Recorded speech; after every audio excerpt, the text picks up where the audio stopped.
Read.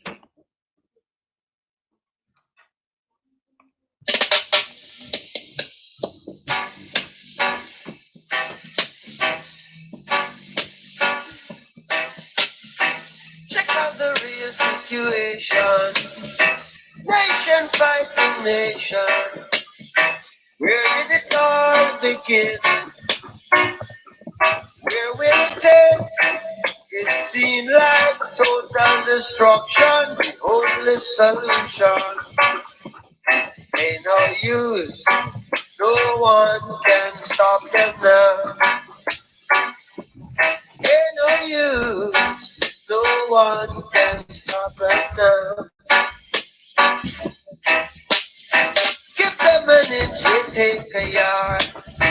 Give them a yard, you take a mile. Once a man, twice a child. Everything is just for a while. It seemed like total destruction, only solution. There ain't no use, nobody gonna stop them now. Ain't no use, no one can stop them now.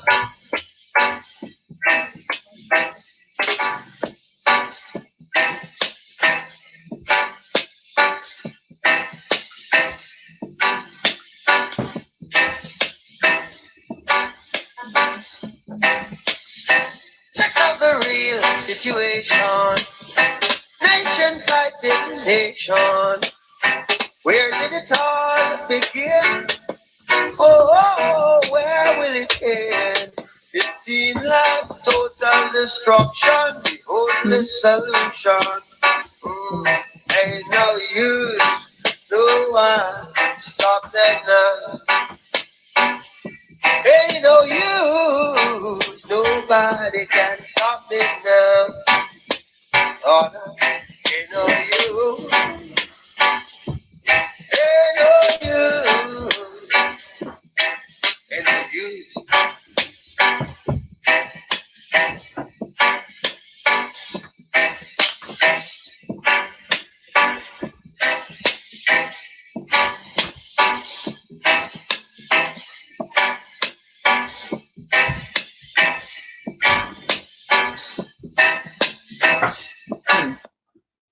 There's a huge government scam. Glad you could join, family. We're just going to listen to one more song and let a few more people jump onto the live stream. We are broadcasting on both YouTube and Facebook. I did receive a strike and was blocked from uploading anything from YouTube for a while, over a week, and I'm back now. And so we've got a lot of very important topics to touch on. And just want to encourage you to sit tight, enjoy a little bit of music, and just I encourage you to, while we're listening to some music, jump out, share this live stream.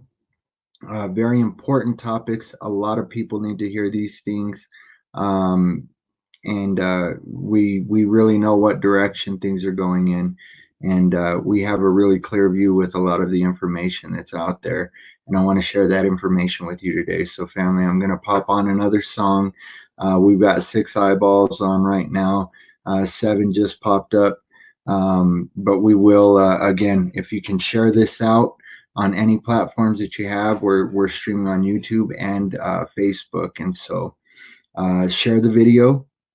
And I will be right back to jump into some pretty heavy topics regarding the protests, the lockdowns, and where this is all headed. And really, family, we need to question, with all of the deceptions that are being made known, all of the lies that are being shown to be exactly what they are, lies that are being perpetrated on the masses. It's all being revealed, family. And so now we need to question, was this planned all along? Many videos that I've done, I've talked about Event 201, Agenda 21, 2030, many of these other really, really deep topics. And family, in my research, I found just yet another document that was produced back in 2010 that reveals a lot of what's playing out today. A lot of the scenarios that we're seeing play out before our eyes, including these mass protests, were actually planned. And so we're going to take a look at those things today. But again, as we wait for a few more people to jump in, we've got 8 watching right now. Thank you for joining. Again, be active in the chat, ask questions, share the video, share your experience where you're at. There's so many different things going on around the world and around the country, different areas being used as testing sites, as staging centers for specific things to further this agenda. And so be active in the chat, family. Let me know where you're at. Let me know what part of the world, what part of the country, what's going on in your area, how tight things are, what kind of ordinance there are, fines, lockdowns, curfews, things like that. It's really important to know these things. And so please share these things in the chat, and please email me with these things. If you have footage, if you have any video that you'd like me to share regarding what's going on today, the protests, the lockdown, the various things that are going on in our sky, whatever it is, if there's a topic that you think that really pertains to what's going on and how things are playing out, I'd love to discuss it. I plan on doing a call-in show soon. And so, family, I just want to encourage you guys again, as I put on this song, and I'm going to actually pop this off. As I put on this song, it's 5 minutes long. Jump out, hit the thumbs up, like the video, like the posts on Facebook, share them out to your various groups, share them out just on Twitter, wherever you can, any of your platforms, share it out. And we will be starting in 5 minutes and 5 seconds after we listen to Be Love by I believe it's by Satsang. Relationship management, and it could revenue. Sad song on the track, yeah. So Be Love got your back, say. Alright.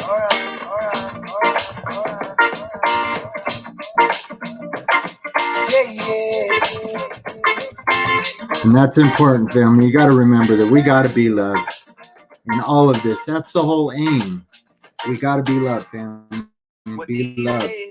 It's hard to be, hard to let go, said it's hard to see. It seems there's always something they're trying to keep us down, war of a world turned upside down. But I see love, so sing it out. Well, this song is timeless, transcending the world and unscathed by violence. And I won't let them harden me. Well, I know there's work to do. Put my gloves on, said I work with you. Cause I know we can be the change, yeah.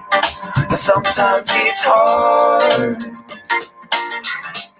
but it must be done. So I'm gonna be loved, I'm gonna birth strength, I'm gonna be where I'm at and give thanks. Take my time, admit when I'm wrong, write it all down and sing a new song. I'm gonna be free, gonna be me, cause I know that it's all that I have to be. I'ma be bold, find strength there. Oh, now I'm gonna be loved. I'm gonna be loved,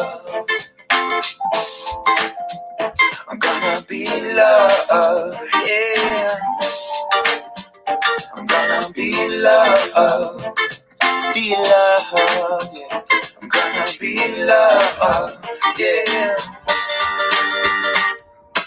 This one's for my tribe, one tribe, because we're all in this together, living in crucial times. Yeah, we can make a change. We can make a change. We can learn how to love each other, how to live in a sacred way. Great Creator, keep on growing us strong. Keep it growing strong. Give us roots in our foundation. to carry the healing song, yeah. If this is our chance to truly make a difference and get off the fence, grab your friends and get into it. We can all sing, try it out. Well, sometimes it's hard, but it must be done. So I'm gonna be loved, I'm gonna birth strength, gonna be where I'm at and give thanks. Take my time, even when I'm wrong, write it all down and sing a new song. I'm gonna be free, gonna be me, cause I know that it's all that I have to be. I'ma be bold, find strength there. Oh, now I'm gonna be loved. I'm gonna be loved, yeah. I'm gonna be loved, be loved, love, love. I'm gonna be loved, yeah. Come on. I need my mama to tell me that everything is okay. I need my father to call me and say, remember to pray. I need my brothers and my sisters in different phases, reminding me wherever I'm at, that's where my place is. I know I won't be here long, and I know that I'm often wrong, but I got this song, said I was meant to sing it. If you got one, come bring it. Now let go of hate and we'll co-create. I said the song that could heal the nation. No more waiting, twiddling my thumbs, but I lost my patience. Time to unify, cause that's where the strength is. I know it's hard to be the change when everything looking so strange. Gotta stay hopeful, gotta take time to pray. We need guidance if we're gonna try to lead the way. Sometimes it's hard,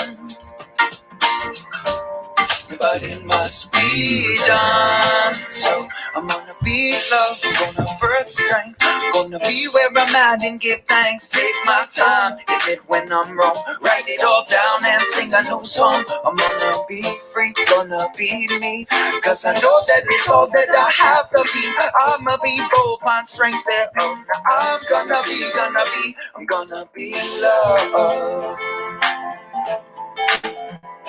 I'm gonna be loved, yeah. I'm gonna be loved. I'm gonna be loved, yeah. Just be loved.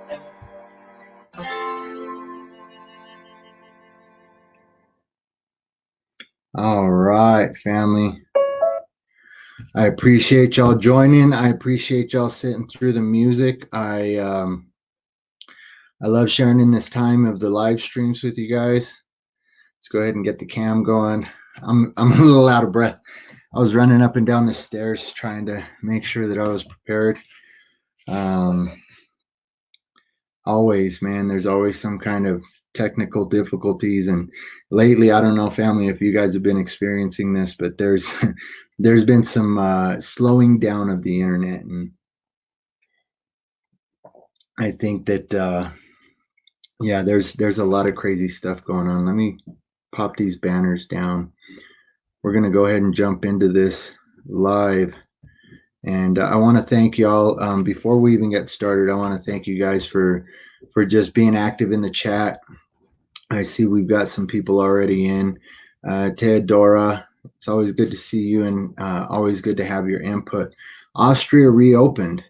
No gloves mandatory no more. Wow, that's amazing. That's great, because there was a lot of worry. Getting some of the reports that I was getting from there regarding the travel restrictions and just the plan for reentry, so to speak. It was very concerning, especially knowing that that's one of the regions that sets the stage, so to speak, for the rest of the world. And so that's great news. Great news. Shoshana Rose, thank you for jumping in the chat. April Michelle, thanks for jumping in. And I know that we've got some people in on Facebook as well. Luciana Deloy, Stephen Martinez. I'm glad that Stephen, I'm glad that you've been watching, bro. Rebecca Ayana Moon and Vanessa Rabal, Joshua Valentine, Devante Carol Christofaros, my beautiful, lovely niece Cheyenne. She's amazing. She's beautiful, and she's got the heart of a warrior princess. And so I love you, dear. James Trent Goodbody. He's man. If you haven't connected with James, you've got to connect with James. He's really done a lot of footwork to show us how we can break free from this tyrannical reign that's really just got its grip on society right now. I'm going to turn this and see if we can get some better lighting. Maybe the lighting will be a little bit better from this direction. Let's see. Maybe that's a little bit better. And let me jump over here, family. Before we get going, I did just shouting out to people. But again, oh, sorry, James. He produces plates and IDs and shows how to gain your sovereignty back and escape this straw man situation that we're all facing.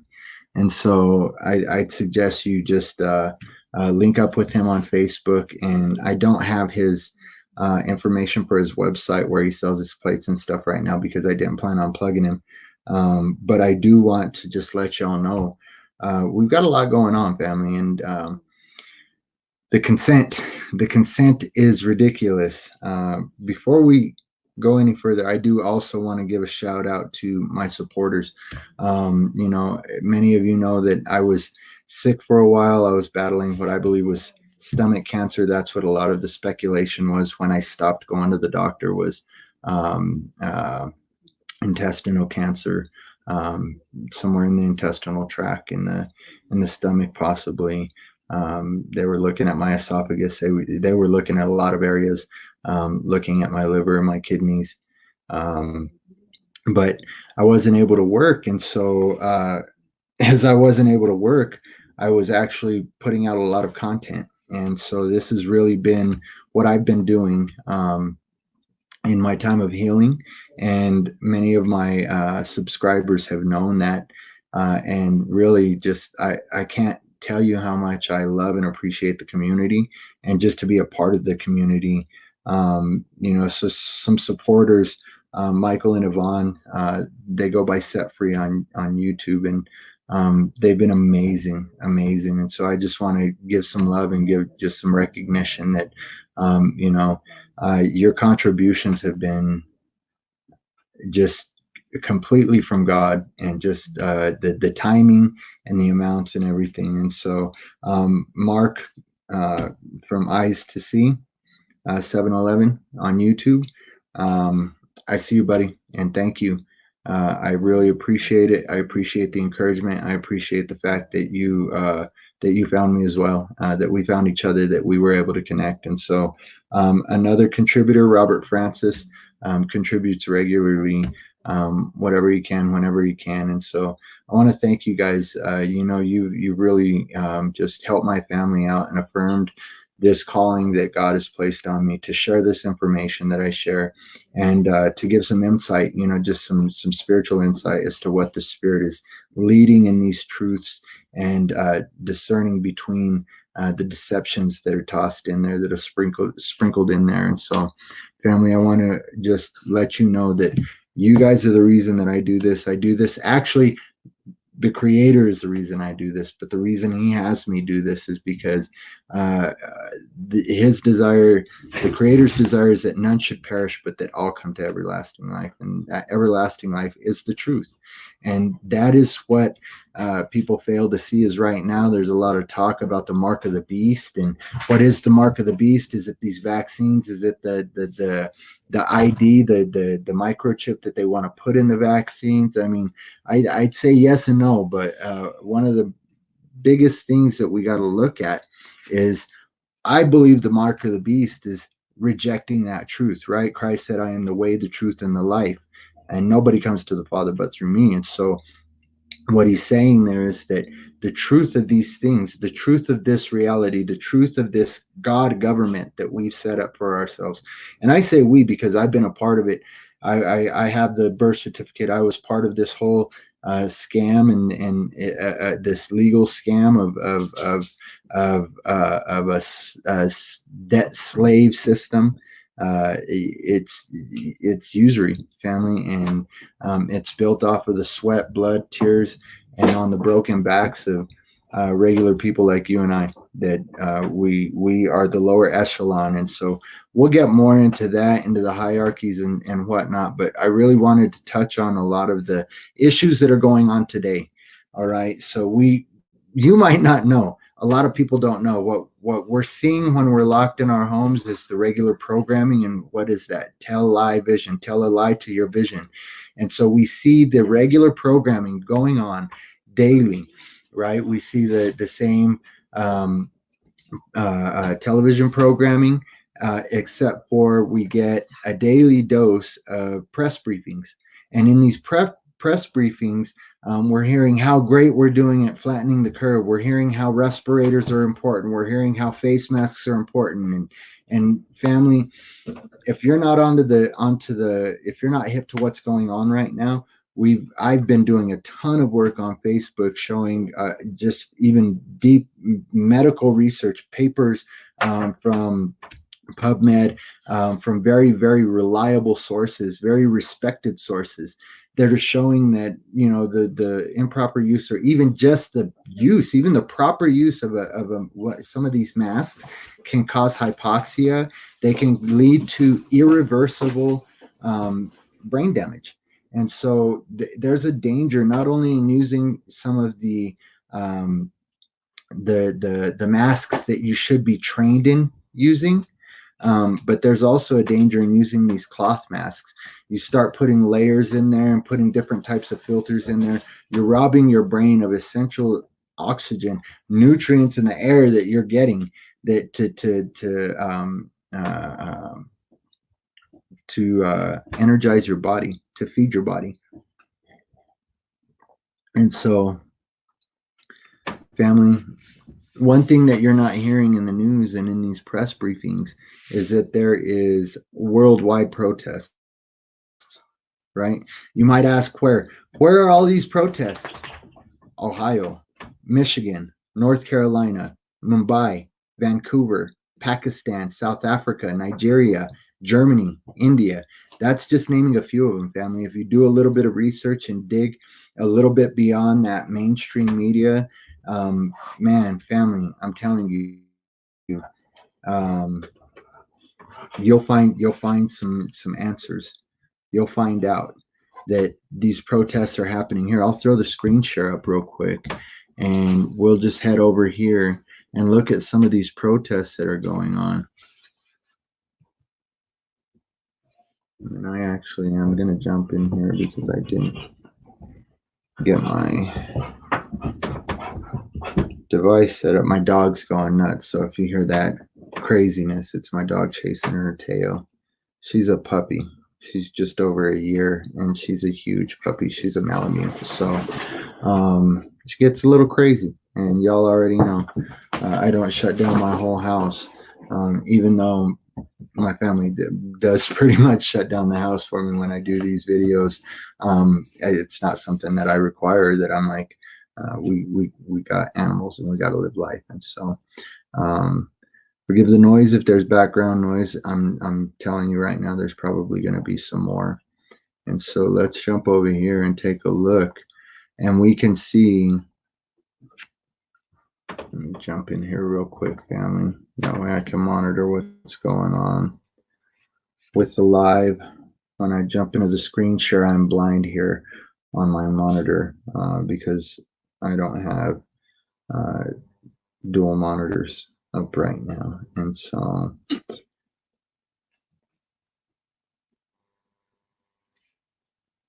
so we see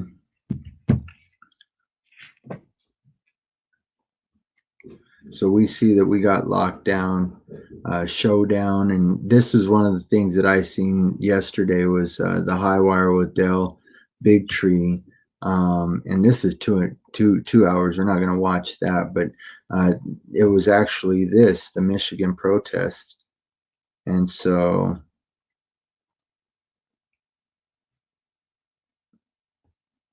the block. People have been honking and gathering since about 9 o'clock this morning.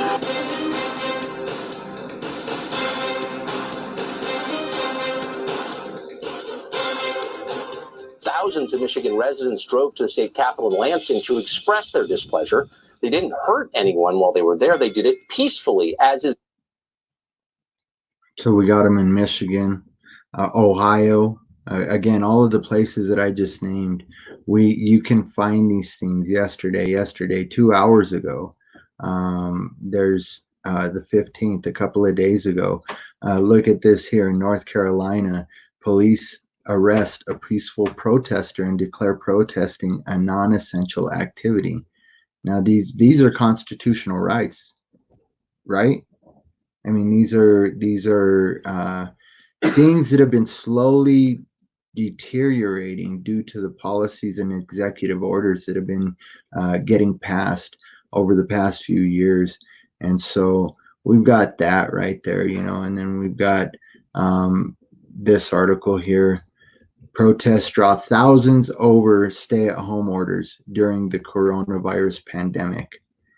And so multiple states have seen protests as stay-at-home orders meant to curb the spread of coronavirus continue.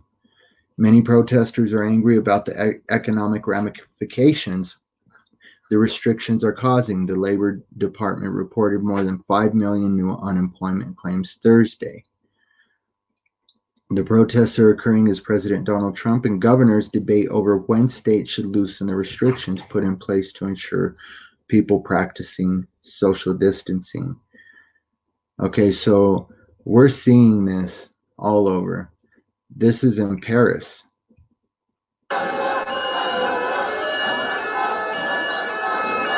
Massive protests in Paris, France, to defy this virus lockdown. This lockdown that they're claiming is due to a virus.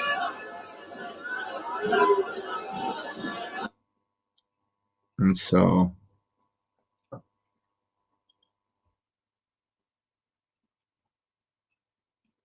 we've got a lot of things going on, family. A lot of things going on that need to be addressed, and people aren't addressing them. I mean, actually, people are. I came across a video right before I jumped on here that is literally just about on point, on par with all of the topics that I've been researching for the past few days. The past week, since I haven't been able to do any live streams, I did get up a bunch of videos. I did post some content, some shorter videos yesterday. And so go check those videos out, share them out, get this information out there, family. Help. Here's the thing. I had a couple of videos start going viral. Within 24 hours, I had over 2,000 views on one and almost 3,000 views on another. And those two videos got yanked within 24 hours. And so really, family, it's on us. It's on you guys to share this stuff out, to get the information out there, and to help make people aware of what's going on. And so share the other content and share this video as well, family.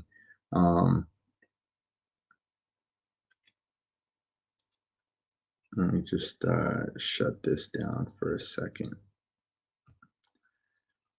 We'll come back over here because, it's something that people aren't talking about. You know what I'm saying? Google, you really have to dig on Google.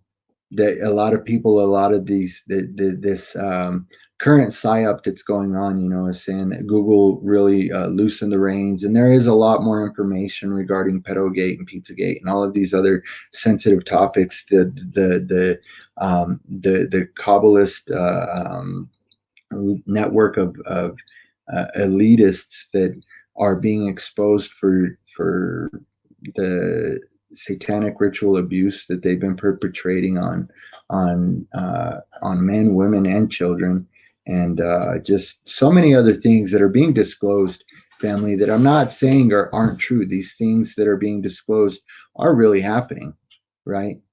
But you got to understand that when a company like Google starts releasing information, it's for a purpose. And so even though these things are being revealed, there's a purpose and a reason behind all of this. And we're going to touch on that. They want you to get fired up. They want civil unrest. They want to have a reason to be able to clamp down on people, to be able to put the lockdown on people. And so we have to be informed. You know, the gatekeepers behind Google aren't going to make it easy for us to find these things, right? An informed public is too dangerous to handle. That's why they don't want you informed. That's why all of my shit's been getting blocked and shadow banned and removed, family. And I've even been blocked from uploading. When I had my strike on YouTube, I couldn't so much as like a video. There was a music video that I wanted to just add to my liked videos. I couldn't even like a video. And so, family, look for a backup channel for Walk in Wisdom. I'll probably be making 2 just to be safe, and then I'll be making a backup Facebook because we got to talk about some things that are going on with Facebook and the way that the information that it's compiled regarding your likes, your dislikes, the information that you share, the information that you put out is going to be used to shame you and to ridicule you and to really determine who's going along with the plan and who isn't. And so again, look into LifeLog, DARPA's LifeLog. That's really what Facebook is. And so again, I'm dropping some gems for you to go and research, family. Write that down. LifeLog, DARPA. They're tracking you, family. They have been for a long time. And so Ron Paul said this: no matter how authoritarian government one has, the people have to endorse it. Once the people reject it, the government goes. And so here's the thing, family. Again, I talked about consent. We're consenting to these things. And it takes you standing up and just speaking out, even being a voice for the voiceless and saying, I do not consent. My family does not consent. We don't consent to this mass vaccination. We don't consent to the media manipulation. We don't consent to all of the bullshit that's going on. No more. No more. James Corbett with the Corbett Report.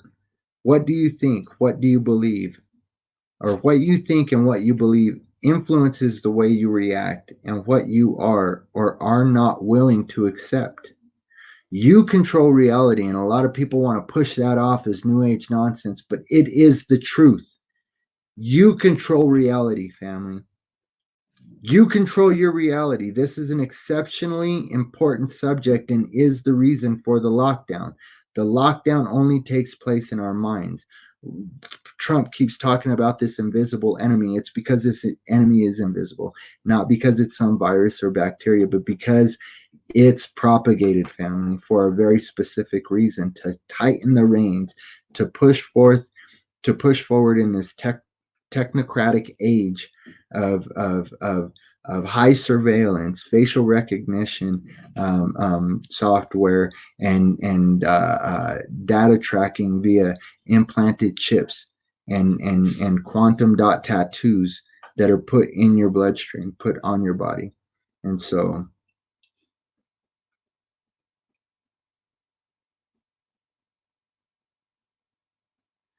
yes, and we're going to touch on that, Theodore, because there's a lot of shifting happening on the earth. It's not just it's not an airborne virus. That's what it's being blamed on. And again, I'm not saying that there's not something that was created for biowarfare. That's I believe that a lot of these narratives are true. There's a lot of truth in these narratives, and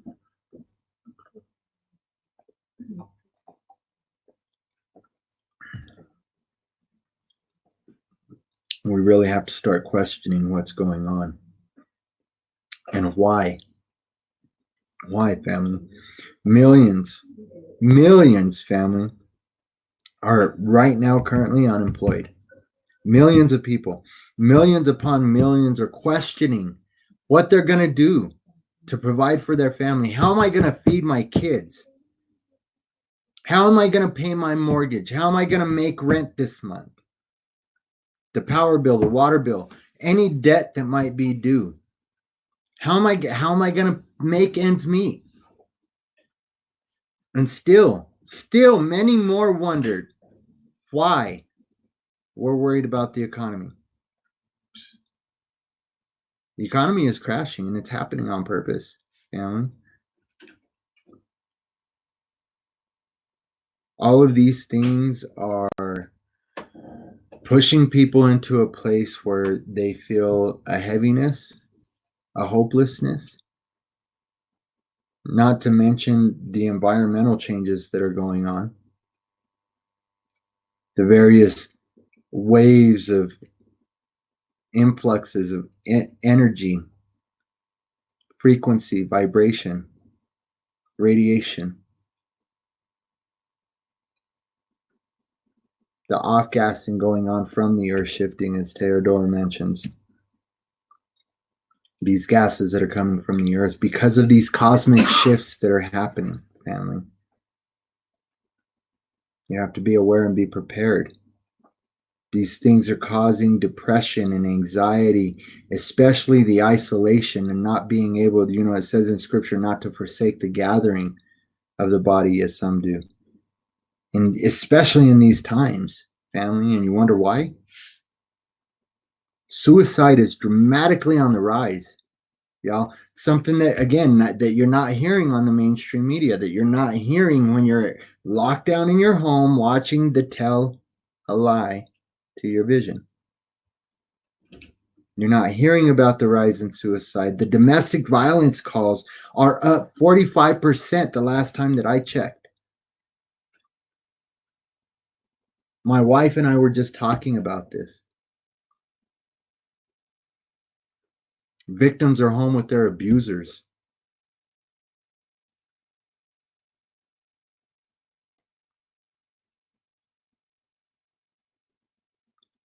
Lines for food banks, different areas of the country, different areas of the world. Some people are saying there's really nothing. There's nothing happening in my area. That there's food banks open and there's no lines. Well, in a lot of areas, especially in these smaller communities where these test runs are really being executed. I seen a post from a sister this morning as I was doing some research regarding what's going on in her town. I believe it's in Pennsylvania. Maybe I'll pop it up and we'll just watch that video. It's a short 10-minute video regarding the sirens are going off daily. Curfew sirens. They're tornado sirens, family, to keep people locked in their homes, to keep people scared. Police presence has jumped up tremendously, increased tremendously in that little town, according to this woman. And so we really have to ask ourselves, in these little pockets that we're not getting media coverage, and it's very hard to get anybody to share their experiences because people are afraid. They're afraid to we're living like if we're living in the Fourth Reich under a Nazi regime. People are ready to turn in their neighbors, ready to snitch on everybody for just stepping outside of their homes. And then here's the other thing. I know a lot of you that follow me. I know a lot of you that I love, that family members that are involved in law enforcement, that are involved in the military.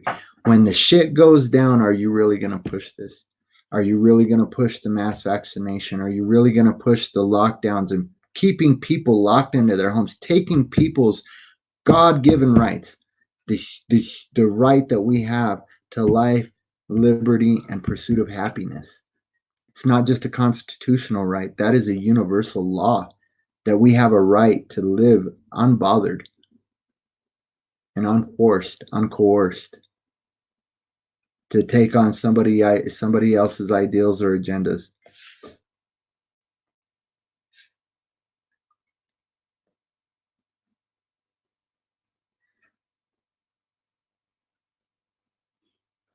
We have to really start realizing to defy the lockdown means to stand up and take back the rights that have already been stripped. Daily, family, daily, your rights are being stripped.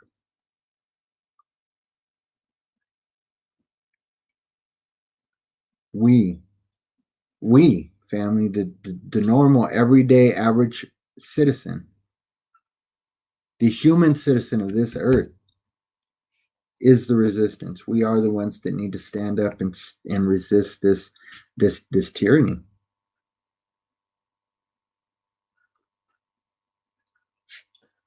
You know, the lines for food banks are wrapping around buildings, down blocks for this invisible enemy, for a virus with a 98% cure rate, family. A virus with a 98% cure rate. I'll say it one more time. 98% cure rate. The lockdown cure, this resolution for this virus is actually more dangerous than the virus, family. Propaganda was legalized against the American citizen. That's for another show, but we need to understand that propaganda exists to convince you that you're all alone, that your voice doesn't make a difference, that you need to shut up and keep your ass in that house, locked up. Shut up. Don't say anything or you're going to be put on a list. We're going to knock your social credit scoring down and we're going to put cameras on you. We're going to put eyes on you and we're going to watch you. Fuck that, family. That's bullshit. Fuck that. I, for one, I'm not going to stand for that shit. You're not alone either. Don't stand for that shit. Stand against that shit. You're not alone. 7.77 billion of us are along for this ride with you. So many of us are waking up and we're banding together, family, and we need to do that because if the internet cuts, if the phone cuts, we have to have a network of a way to communicate. I'd suggest getting a short wave or a ham radio. And I'd suggest linking up not only with others in your community, but others in your state, others in your country, and others around the world.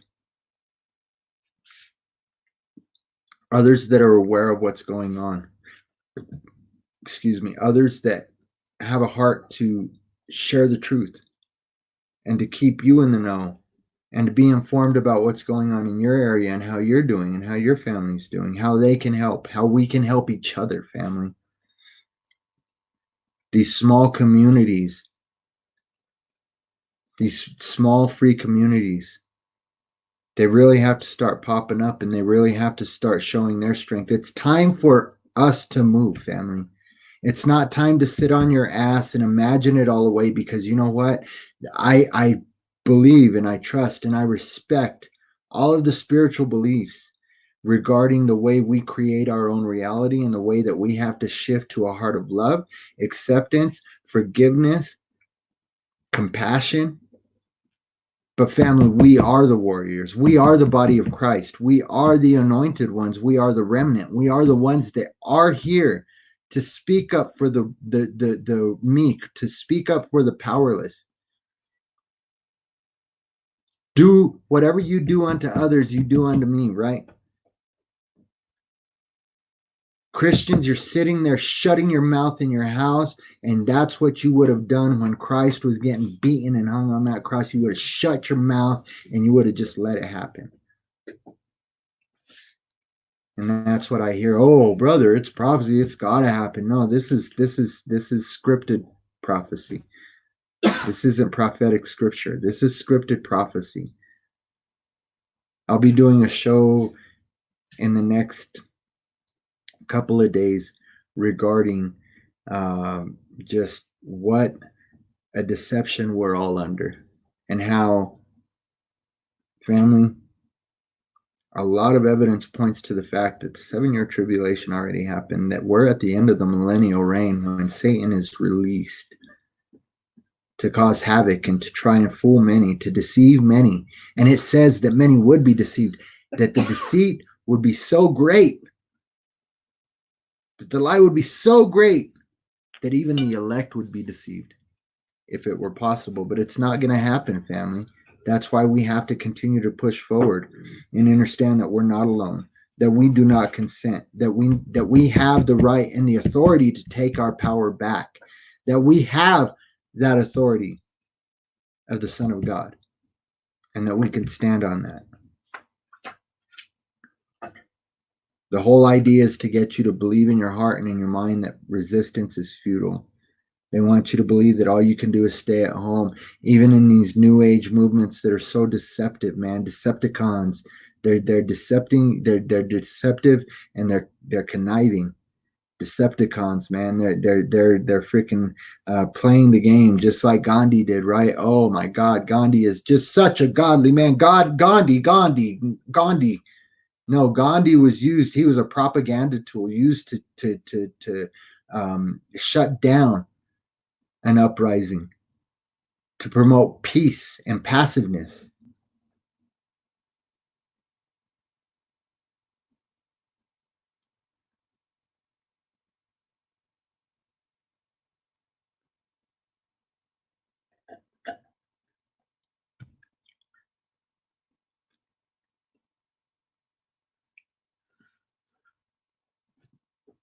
Mass non-compliance is going to be necessary to combat tyranny. Now, does that look like going out and flipping cars? And no, family, that's freaking stupid. Anytime anybody's rioted, I just don't get the sense or even the reasoning or logic behind it. That is just ridiculous. Going out and harming property or doing harm to others, that's ridiculous. In fact, I just want to make that declaration and clarification right now.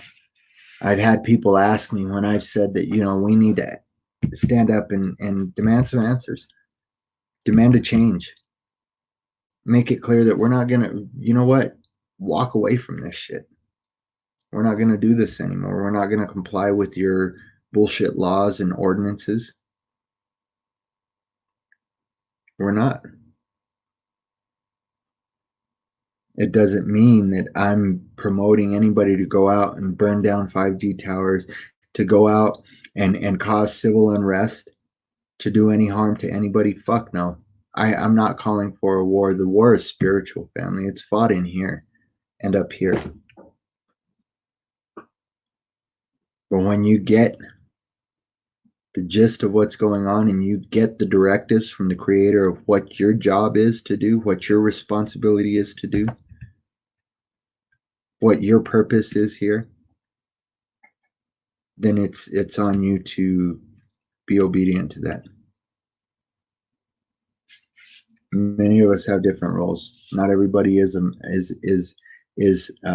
called to shout these things from the rooftops. But know what your role is, family. Know how you can help practically right now in this reality. 5D, 3D, fuck all of that. Right now, we're in a spiritual battle that goes beyond a third, fourth, or fifth dimension. Okay,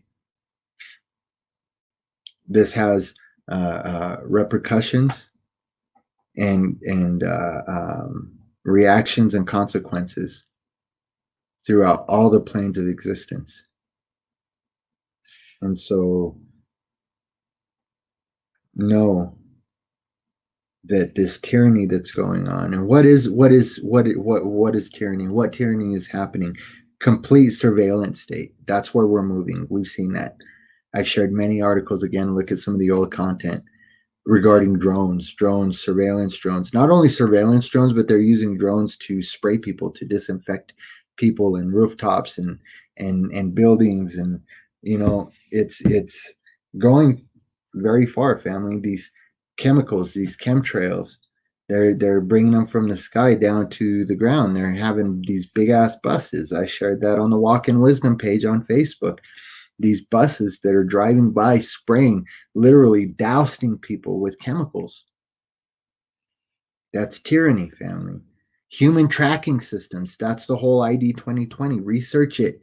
Dropping these gems for you. Research it. ID 2020. They want to put a quantum dot nano tattoo on you or in you to track your health, your all of your data. And here's the thing, the electromagnetic frequency weapons that we have today that have already been revealed to much of the public can read your thoughts. They can take the waves, the literal waves that your thoughts produce, that your heart produces, that your body produces, and put them up against algorithms in a quantum computer, and already know if there's some kind of ill intent, if there's some kind of thought going on in your mind that goes against what the totalitarian regime is wanting to implement. I don't know if you guys have seen Minority Report, family, but we already have technology like that. I promise you, we will do a show on Operation Looking Glass, but we have technology like Minority Report. And much, much, much further beyond that, family. The things that I found in my research, I know it goes much, much further, much, much deeper than anything that the average human being could even fathom, right? We see the implementation of a cashless society, and I seen that growing up. You know, when I was growing up, cash was everything. You had to be somebody to have plastic. In fact, that's what it was termed. If you had plastic, you had a credit card. And then they turn them into debit cards. And then they started putting more information on the little strip, the magnetic strip of the back of those credit cards. And then they put more information on the chip of that credit card. And so we've already got ID 2020 in place. We've already got all of our information stored on this computer database that bounces around and can't be deleted, can't be compromised. And everything you do, the likes on Facebook, it's all being tracked, family. And so the cashless society, it's just one more step is getting rid of the paper. That's it. And we see that happening right now. You don't want to touch cash. You're going to get coronavirus from the cash, man. Come on, man, get real. Mandatory vaccinations. I mean, family, a lot that we got to question. Mandatory vaccines. Hey, Philip, good to see you jump in.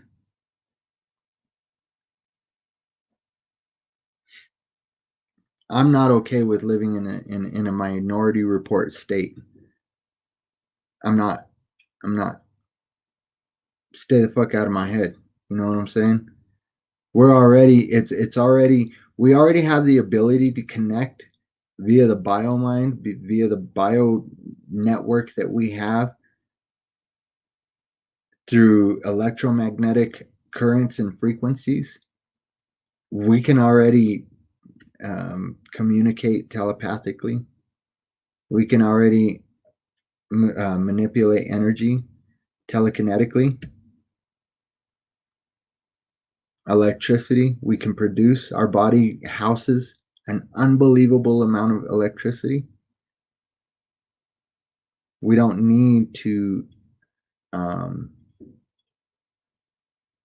take what we already have and turn it into technology. And so I'm going to try and finish my shake here, family.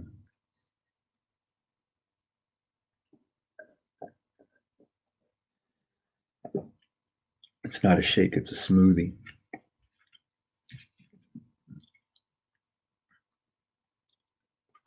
You know, we've got some crazy shit going around the world, around the country especially. The dairy industry dumping millions of gallons of milk. Here, I'll just pop the screen share back on. And we'll take a look at that. I'm sure we can find that. No problem at all.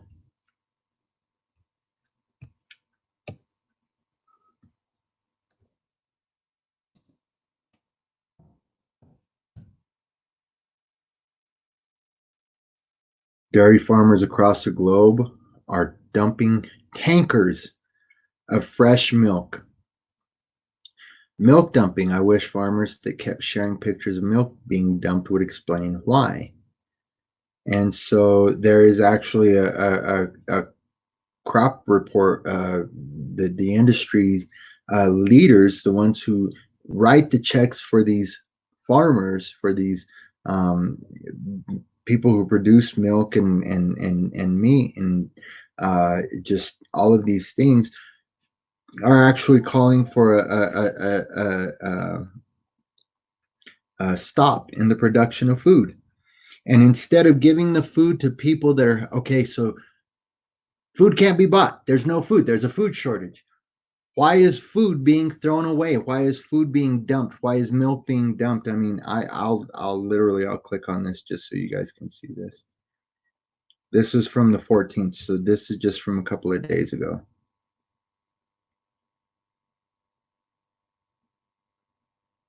You know, on one hand, you have farmers throwing out produce or having to dump the dairy products that they have because they've lost some of their biggest buyers, the schools, the restaurants. On the other hand, you have so many Americans who are going hungry. Live to Homestead, Florida, and good morning to our Rosa Flores. How frustrating it must be, not only for the farmers, but I'm thinking too about food banks who would gladly have dump some food, of this dump milk, produce. and destroy But your in the crops, middle, family. the farmer.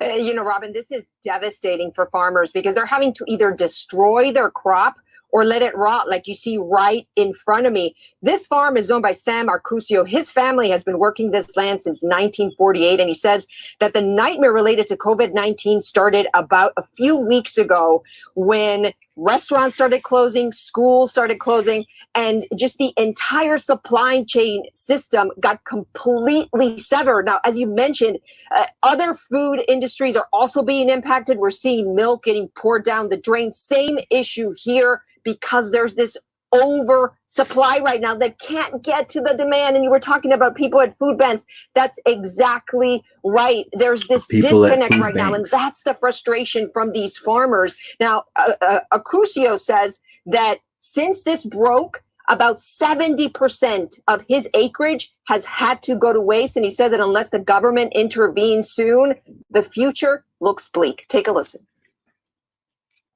It's going to be a bloodbath. We need to have consumers demand Florida produce.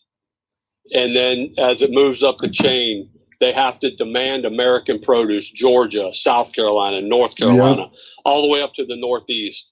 Right now, we are still dumping squash in the field, and our competitors from south of the border in Mexico are continuing to ship across the border. I think it needs to stop immediately and protect our food source.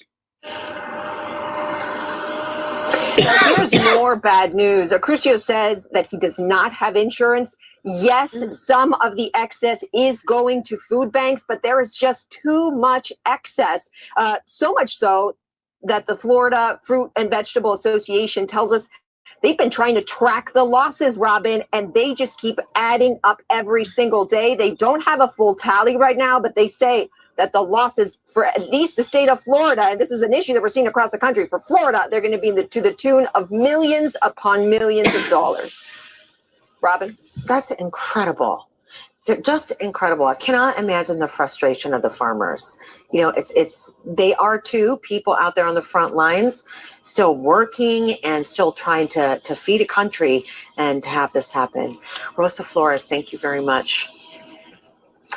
You know, one woman woke up from a coronavirus coma. And so, yeah, we see food and crops being destroyed, food being dumped. And so it's I did see a comment here in the chat that, you know, it's believed that meat and dairy is not good. And you know, to each their own. I believe that there is a lot to be said regarding the detrimental effects on humanity, the death and the murder and I mean, it's literally you're taking life. And that's my biggest problem with eating meat. I still eat some fish. I've eaten meat on occasion. The biggest thing health wise is it creates a lot of mucus. And so mucus is our enemy. That's something that we got to really consider is that, let me see, maybe we just search.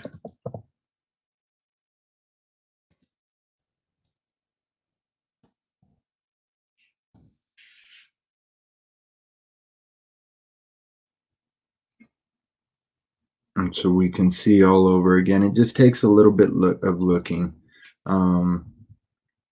Processing plants are shutting down. So, of course, with these things shutting down, it's going to drive up the cost as well, family.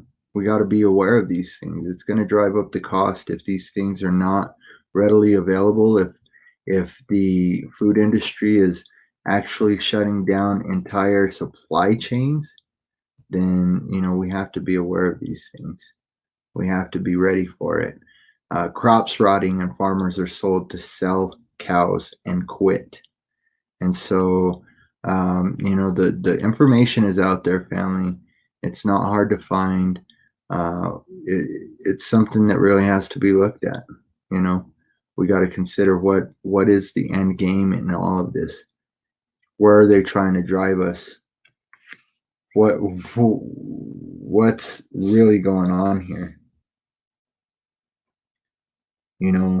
A lot of people scoffed at what's her name, Ocasio-Cortez, right? She rewrote the United Nations Sustainable Development Goals and rebranded them as the Green New Deal. Everybody joked, everybody laughed, clowned on this woman, right? I've got to admit, I was part of that, man. I was just like flabbergasted that this woman even had a platform to share some of these ridiculous ideas. She couldn't be serious, right? Could she? I think that her and her whole team of people that put her up to it and people that are backing it are all laughing right now. Laughing in your face, man. Almost everything that she wanted in that deal that everybody was clowning on, she got. And here's the thing, the people that were clowning on her, all of the conservatives, all of the Christians, all of the Trumpites, they're right, they're backing it, man. They're supporting this shit. Air traffic has all but ended with long waits at airports, right? A distant memory. Not likely to return anytime soon. Traffic,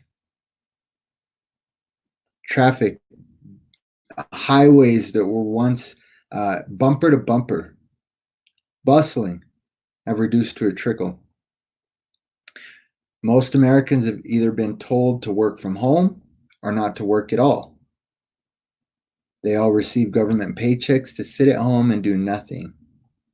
Ocasio-Cortez called it the universal basic income. And it's here, family. It's here. I don't have the article up, but you can research it. The administration right now is looking into continuing payments until this lockdown is lifted. And a lot of people are just freaking ecstatic over that. It's honestly time for the administration and for the people to stand up and demand that the administration put an end to this experiment. That's really what's going on, is a live exercise. These things are being implemented to strip you of your rights.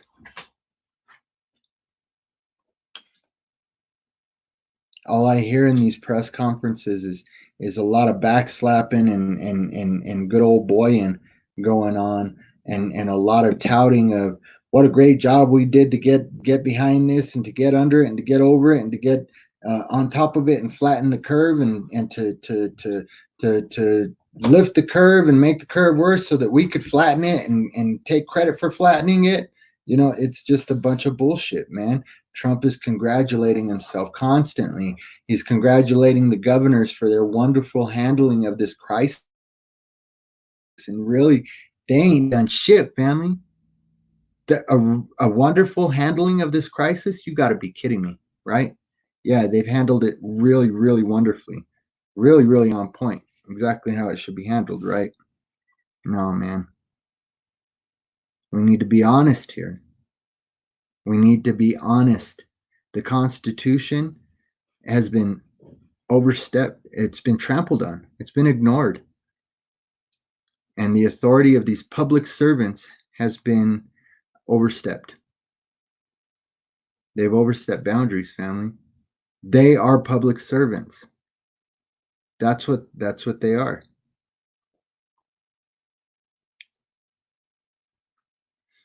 You know, this date shifting here. We'll open I don't know, middle of March. Okay, maybe the end of March, maybe April, middle of April, maybe May. We'll open in May, end of April, beginning of May. Now I've heard rumors that it's May 11th, and in fact, it's not rumors. I read in an article. I've got to actually get the article so I can cite it, but that it's being pushed to March 11th or May 11th. Sorry, May 11th here in Colorado. I think Polis is full of shit, and I don't care if I make this viral. I hope Polis sees this. I think he's full of shit. Up there laughing and giggling and smiling, knowing that him perpetuating and encouraging people to buy cloth masks is actually harming and damaging people. It's putting people at risk. And you know, that's all symbolic as well, family. I just want to touch on the spiritual symbolism in all of this. This is all sorcery. This is all dark chaos magic, and it's spellbinding. And so they're actually showing you what they're doing. And so the whole mask thing is about muzzling, right? You see it throughout all of the occult symbolism, all of the right. And so now they've done that to you. They've got the mask on you, and it literally is representative. That's why all of this mass surveillance is going on, so that they know who are the sheeple, who are the ones that are going to fall into line, who are the ones that are going to comply and not be an issue, who are the ones that are going to do whatever we tell them, even if it's us telling them to climb up on that stage and put their head in that guillotine. They'll do it gladly. They'll do it obediently, and they'll do it eagerly.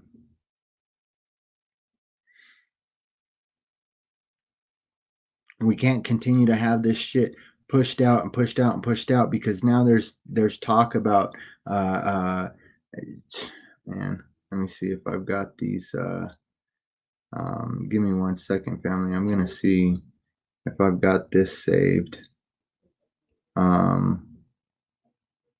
But like 18 months, that this is not going to be under control for 18 months. Let me see.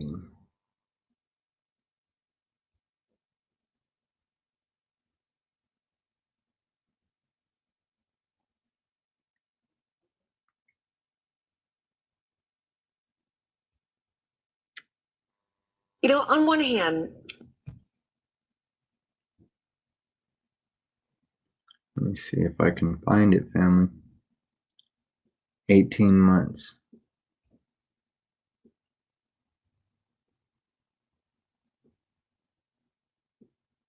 It's until next fall.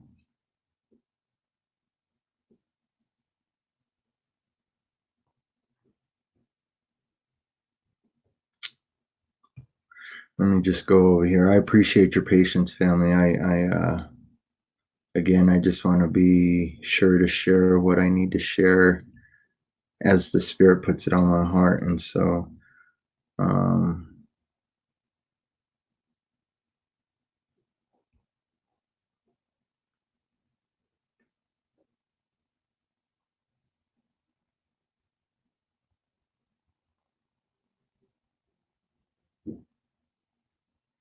So there's this here, an article that says coronavirus testing must double or triple before U.S. can safely reopen, experts say.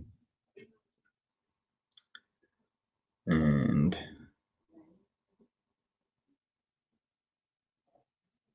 let me see.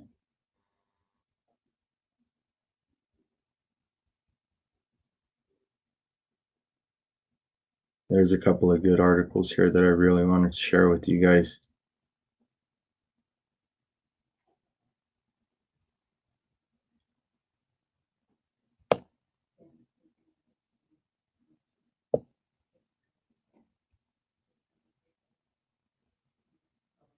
So sit tight, family. I'm gonna pop these up on the screen share here in a second. I'm just getting these articles loaded up that I wanted to share with you.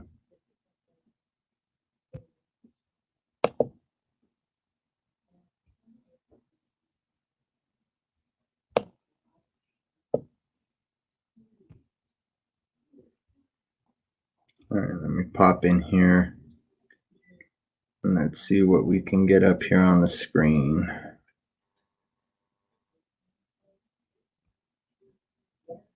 So there's that one.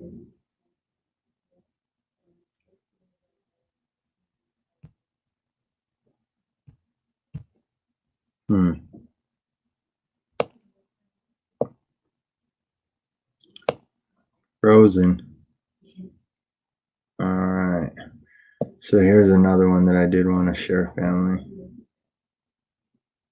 But yeah, coronavirus testing must double or triple before U.S. can safely open, experts say. And so, what does that mean? 18 months to 22 months. Here, we're getting to the point of such a totalitarian regime that judges are ordering county health departments to give police names of all COVID-19 patients. And so this is ridiculous. 5 law enforcement agencies filed a lawsuit demanding the names of patients who tested positive for the coronavirus. And you know what? The judge ordered it. Fuck HIPAA, right? HIPAA don't mean shit. Your privacy don't mean shit. Your right to privacy don't mean shit, not to these people. Kissinger. And if you don't know who Kissinger is and his ties with the WHO and CDC and the Bill and Melinda, you know who Foundation and the Pinbright Institute, etc., then you need to do some researching, family. So Kissinger says failure to establish a post-COVID New World Order could set the world on fire. And so I am actually gonna share I'm actually gonna share my video, family,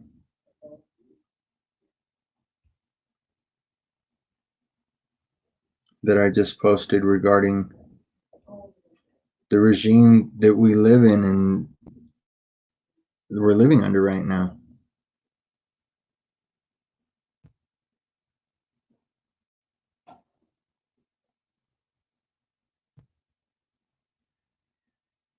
The way that people are being encouraged to snitch on their neighbor, to tell on people.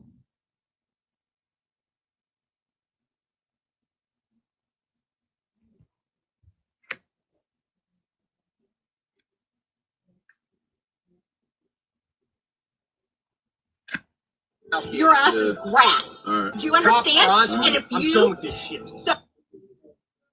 I'm just gonna pop it up. It's 17 minutes, family. I'm just gonna pop it up. That way you don't gotta look at my ugly mug.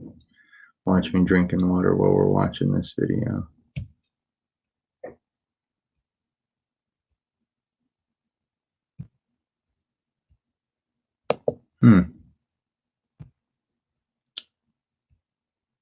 There we go. Got stuck, family. But here we go.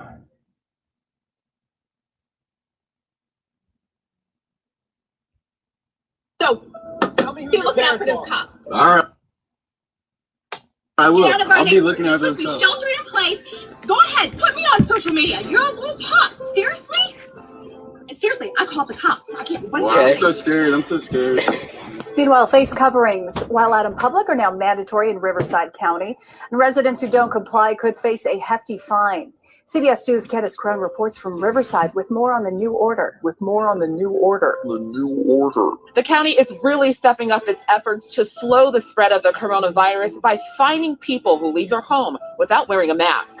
And the fine for violating the order is $1,000 per day per violation.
Can you repeat what you just said, please? Well, last Friday, I received a 7-page document that sort of told me that if I had an 86-year-old patient that had pneumonia but was never tested for COVID-19, but sometime after she came down with pneumonia, we learned that she had been exposed to her son who had no symptoms, but later on was identified with COVID-19, that it would be appropriate to diagnose on the death certificate COVID-19.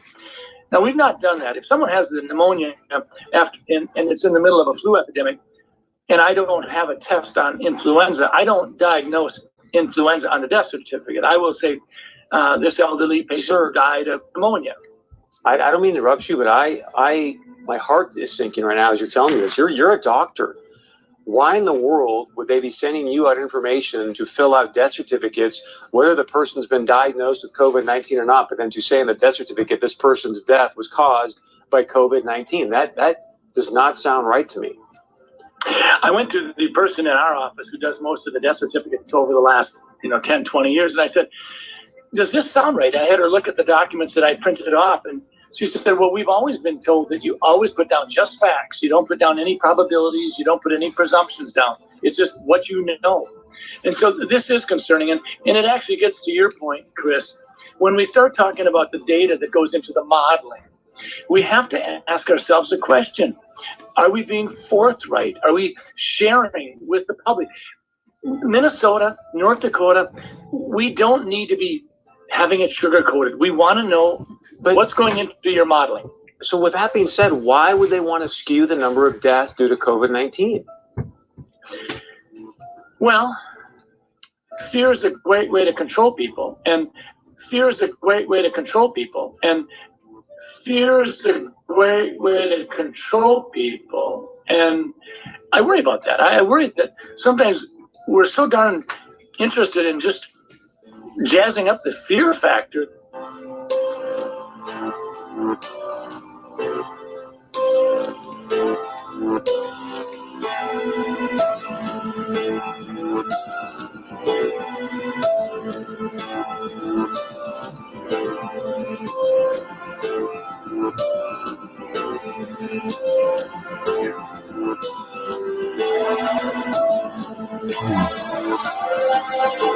The only answer to the current health and economic disaster is to effectively suspend capitalism. Stop pretending like we're still living in free market Wall Street rules America. We're not. And the best way to deal with this is to explicitly suspend those rules of capitalism and all the BS mythology that comes with it. Suspend all debt collection, foreclosures, evictions, credit report hits, all of it. The fairy tale about how we can pay it back if only we're good little boys and girls, that has been completely demolished. The healthcare system and other critical industries should be nationalized. We can't wait around hoping the free market will get its act together on gowns and masks and ventilators and other absolutely essential supplies. Hospitals are going to go bankrupt if the government doesn't effectively take them over. It's not even temporary socialism we need, but basically temporary communism. Citizens supported by the government. Major sections of the economy planned by the government. Because 30% unemployment isn't something you bootstrap and free market your way through. It's something that our nation can only survive without mass chaos and unrest by truly embracing collectivism from the bottom to the top. You know, I have good news for you, Margaret, because there is a solution using available technology today to fix the economic part of this problem. The solution is universal testing. What you want is every single person to get tested every day, and then they would wear a badge like they would after they voted or something like that to show that they've been tested. This would immediately sort out who's been infected and who hasn't been infected. That would help the healthcare sector, but it would also help the economy because we could interact with each other with a lot of confidence. Eventually, what we'll have to have is certificates of who's a recovered person, who's a vaccinated person, because you don't want people moving around the world where you'll have some countries that won't have it under control. Sadly, you want to completely block off the ability for those, people to go there and come back and move around. They have to get the shot. You see that? Family, you have to listen closely because this is one area I'm getting a lot of heavy pushback.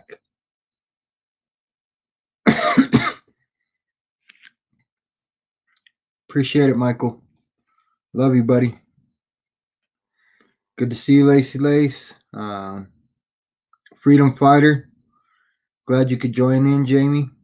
But pay attention because the people that are really just so caught up in the Q narrative, the white hats, Trump draining the swamp, etc., are in hardcore denial regarding the way Trump was quoted in 2015 in a debate that he's all for vaccinations. He's 100% for vaccinations. He's all about vaccinations. But this right here, everybody's pushing vaccinations. And so the restriction of free traveling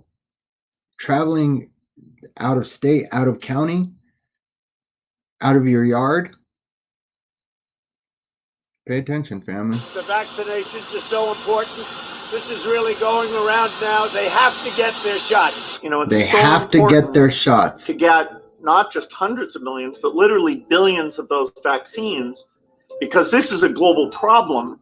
And although the U.S. has got the most cases right now, as time goes on, the developing countries where isolation is more difficult and the health system is very weak, sadly, they're most likely to experience the most pain of all as this goes global. Now, the world today has 6.8 billion people.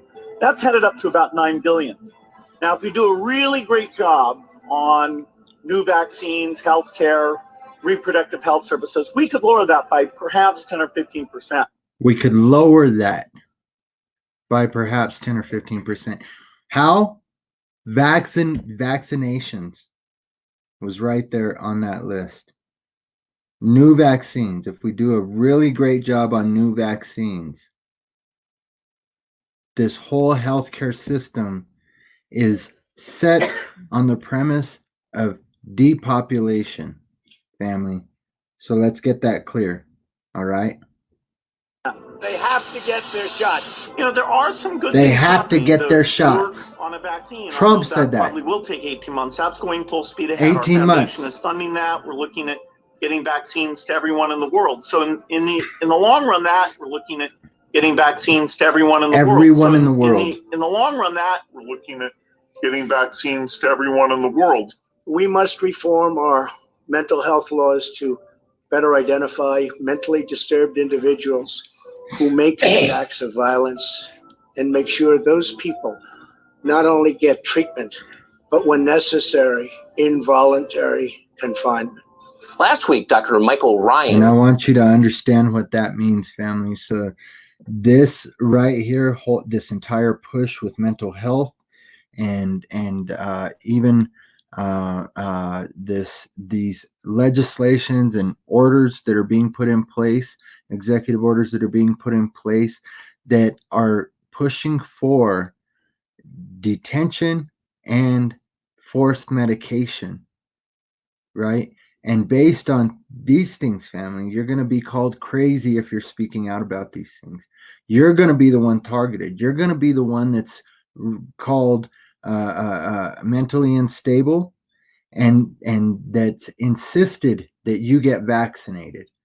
That it's insisted upon that you get vaccinated, that you get the treatment that's necessary that would make you safe to be in society. And so we already see that push that in order to be safe in society, even just to re-enter society here in the next 18 to 22 months, there has to be a vaccine developed and some type of a vaccination certification, an immunization certification in order for you to even travel or go into a store or be able to purchase something, family.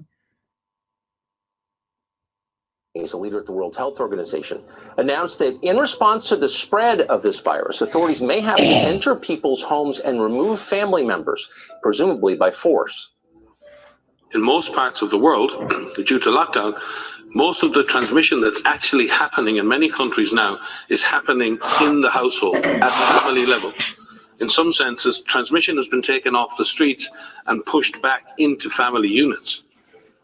Now we need to go and look in families to find those people who may be sick and remove them and isolate them in a safe and dignified manner. We need to make sure that... Wait, okay, so you caught that, right?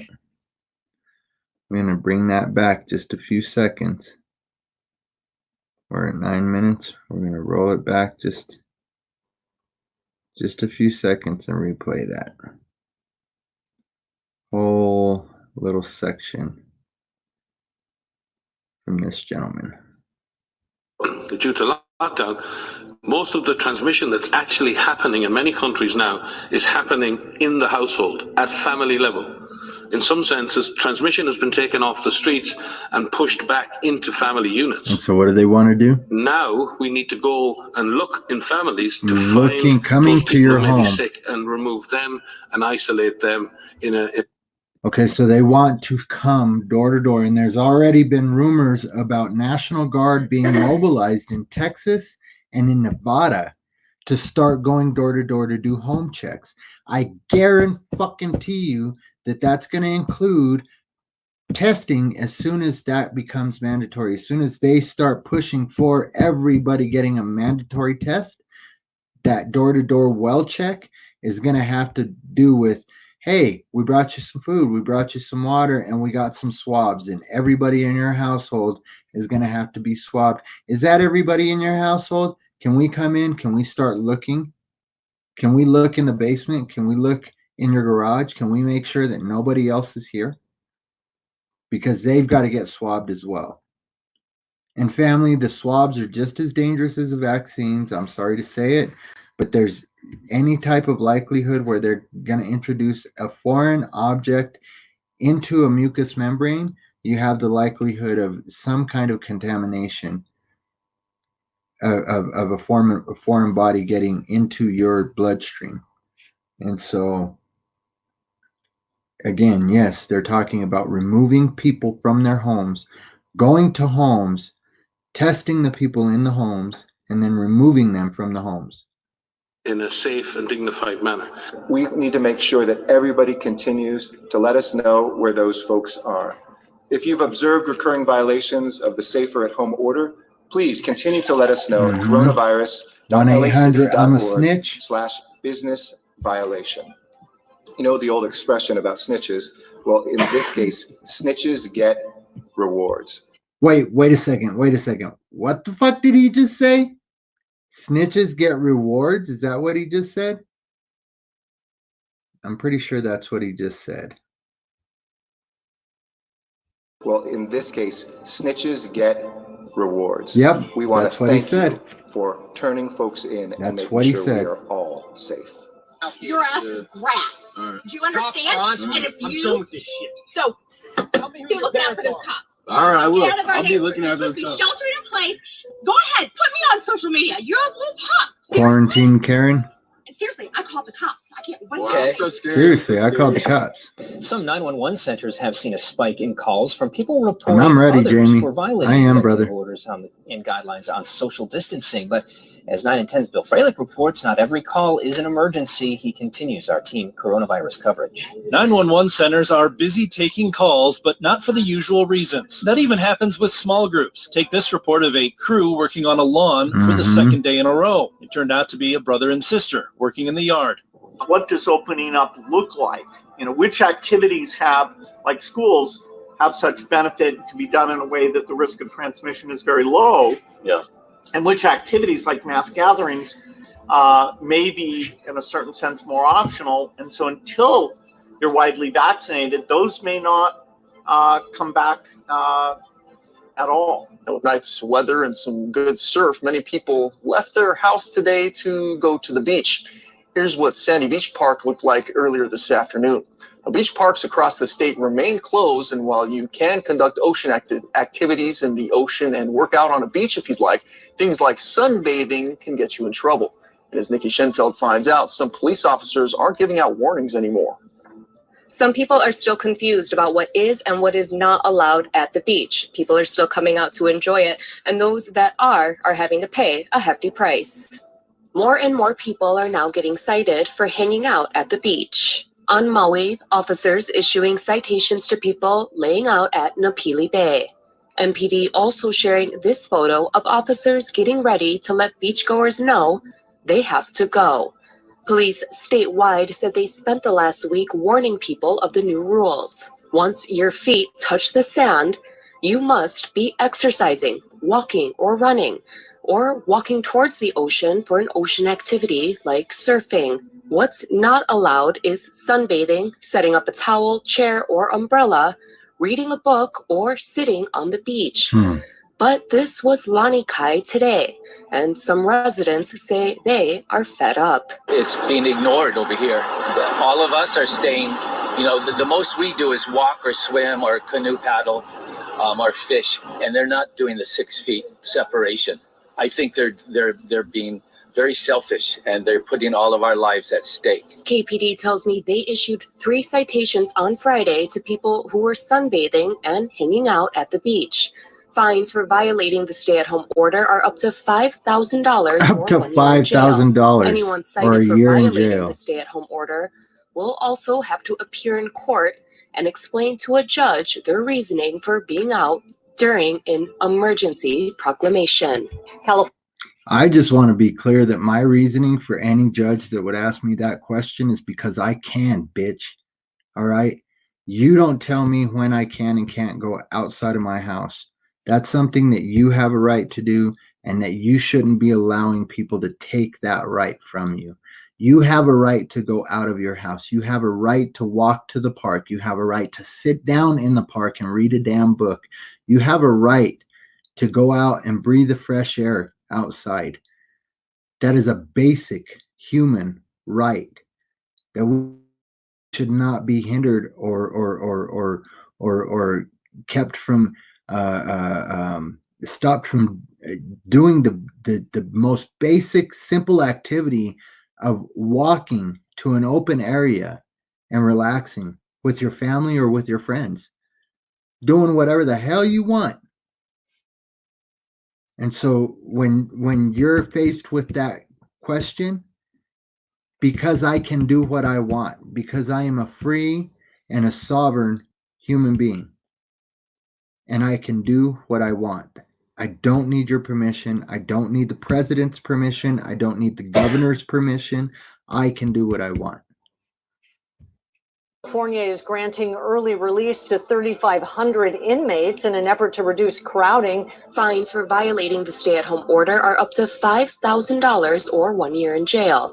California is granting early release to 3,500 inmates in an effort to reduce crowding. Fines for violating the stay-at-home order are up to $5,000 or 1 year in jail. Despite a safer at-home order, this live stream video of a Tampa, Florida church service has ignited outrage, showing a crowded sanctuary. The church saying they should be considered an essential service. People are going totally crazy. As the president said, he wants to get everybody back worshiping God come Easter Sunday. That needs to happen. President Trump has now changed And it that didn't timeline, happen. and that pastor now arrested for failing to follow the stay-at-home order in his county. His reckless disregard for human life put hundreds of people in his congregation at risk and thousands of residents who may interact with them this week in danger. And This in is the Louisiana, BS despite a ban propaganda. on large gatherings and a warning from the governor about their coronavirus cases quickly rising, hundreds of parishioners came to a church outside Baton Rouge, angering neighbors. Y'all need to shut the church down! Also, this street parade was held Saturday in New Orleans. The mayor telling CNN overnight it won't happen again.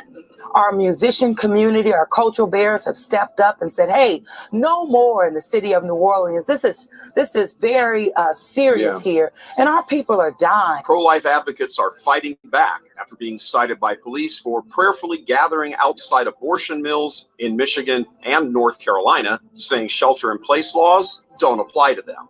3 men who were praying outside the Scottsdale Women's Center last week in Detroit were given a citation by police and told they were violating the governor's stay-at-home order. Today, I'm issuing a stay home, stay safe executive order. Now they're suing Michigan's pro-abortion governor Gretchen Whitmer and the city of Detroit, challenging the constitutionality of the governor's shelter-in-place order, criminalizing the free speech activity of peaceful pro-life protesters. Pro-lifers in North Carolina are suing in federal court against Greensboro Mayor Nancy Vaughn, when 4 were arrested last week, with police claiming they were in violation of state and county stay-at-home orders as well. Here in southern New England, some residents are concerned about people from New York coming here and potentially spreading the virus. And starting tomorrow, Governor Gina Hunting Raimondo down has New ordered the Yorkers. National Guard to go door to door in coastal communities looking for people from New York. And today, Hunting down American citizens. National Guardsmen hunting down American citizens. Family, I know I get fired up. And I won't apologize for being me. I will apologize if I've caused offense with the language I use. But I won't apologize for having this grievous feeling in my heart. This righteous anger for those that aren't even aware of what's going on.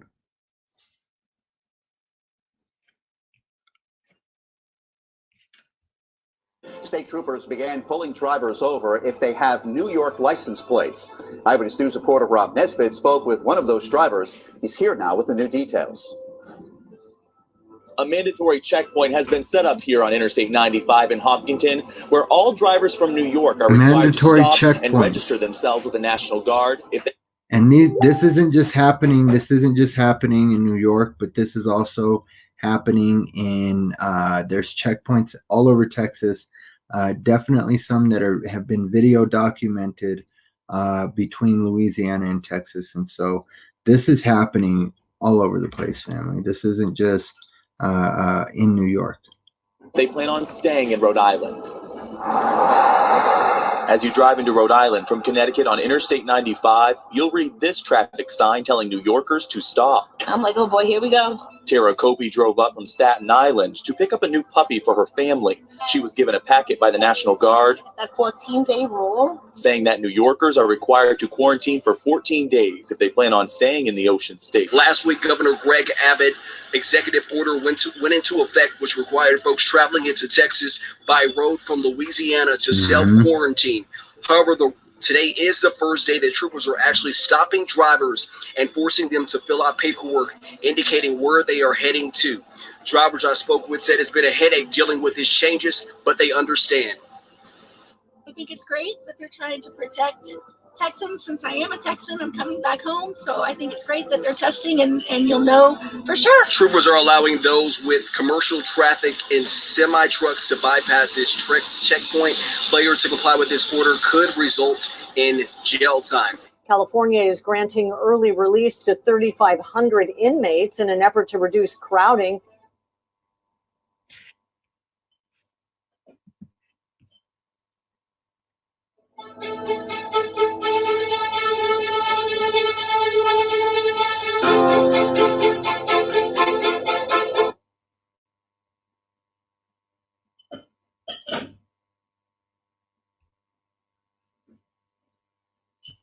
So, family,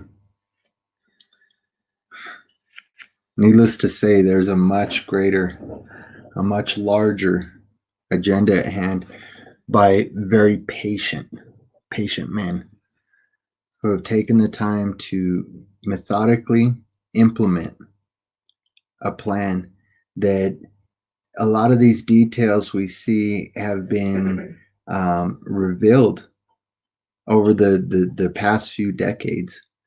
But this plan goes back much further, back to the days of the Knights Templar, and even before that, the days of Christ. And so, again, look into preterism and the views that the 7-year tribulation took place shortly after the resurrection of Christ, and that the way that time has been manipulated and 1,000 years has been essentially hijacked through the various calendars. And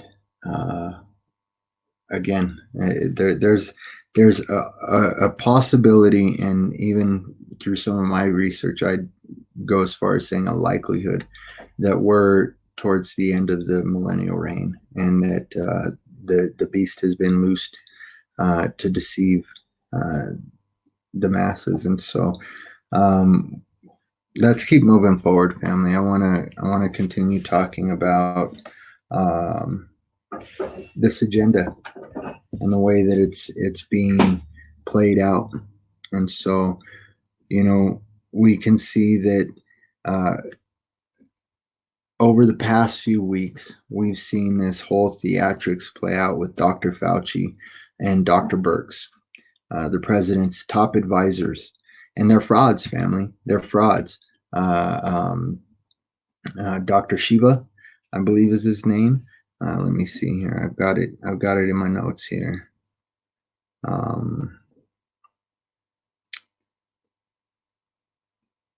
I know I'm going to butcher his last name. Dr. Shiva Ayyadurai. Dr. Shiva Ayyadurai. He's really been speaking out. Just one of many doctors. Dr. Andrew Kaufman. Dr. I can't remember.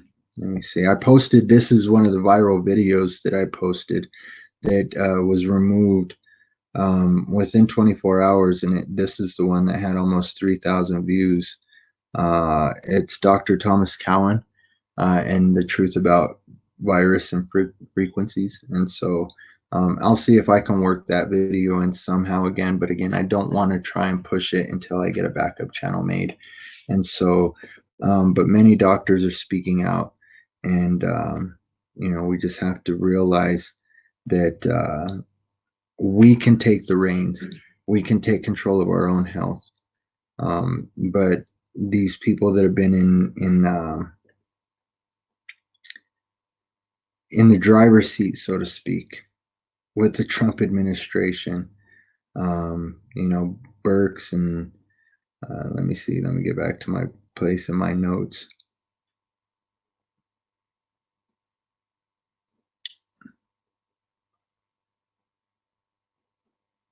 Birx and Fauci, they're frauds, man. They shouldn't be allowed to dictate policy.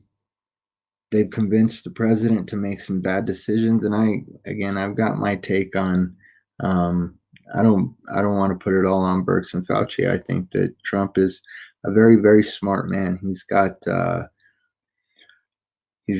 I think the second highest IQ. I think his IQ is like 156 or something like that. He's got the second highest IQ of any president that we've had. He's a very, very smart man. A lot of times that's why the average American can't understand what he's saying.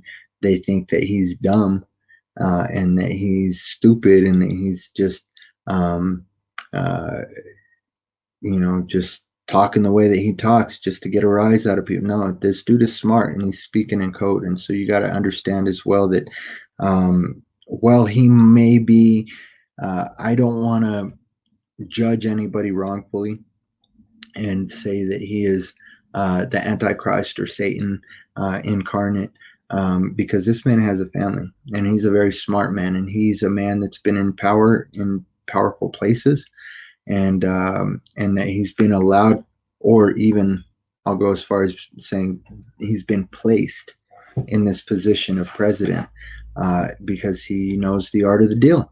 The man is a businessman. He is a shrewd businessman, and he knows how to make a corporation work. And for those of you who don't know, the United States of America, all caps, is a corporation. It's a corporate entity. And so he's right now acting as the president of a dying corporation.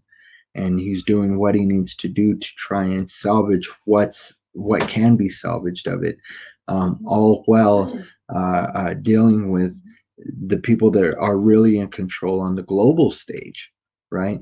And so I want people to understand that I don't want to put it all on Fauci and Birx, saying that Trump is totally unaware and totally stupid and ignorant to all of these things, but I also don't want to try, convict, and damn Trump as the beast. You know what I'm saying? I mean, we've all got our parts to play in what's going on in the world today, especially those of you who are willing to just sit passively and accept these things and consent to these things. And so, while they shouldn't be allowed to dictate policy, we should really be watching our president as well.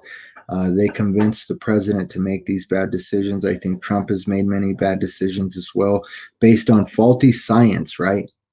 Speculation, computer models that were stocked with false assumptions, man. The administration right now, the people that are behind the administration and the way that the administration is executing these things,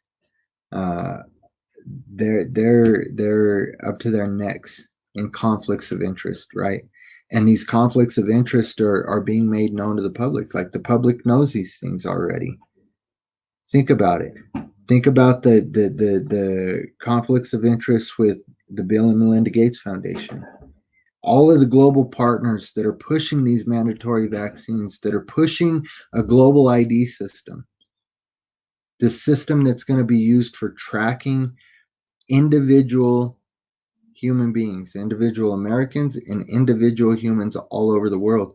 It's already being implemented in many places all over the world. I mean, I believe China has this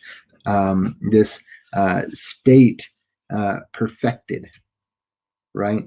With the social credit scoring, the what's it called, facial recognition software that they do, all of the data collecting software, data mining software that they have out there on their people and on the world. I mean, come on, man. If you want to get real about things, do some research and find out how much of America China actually owns.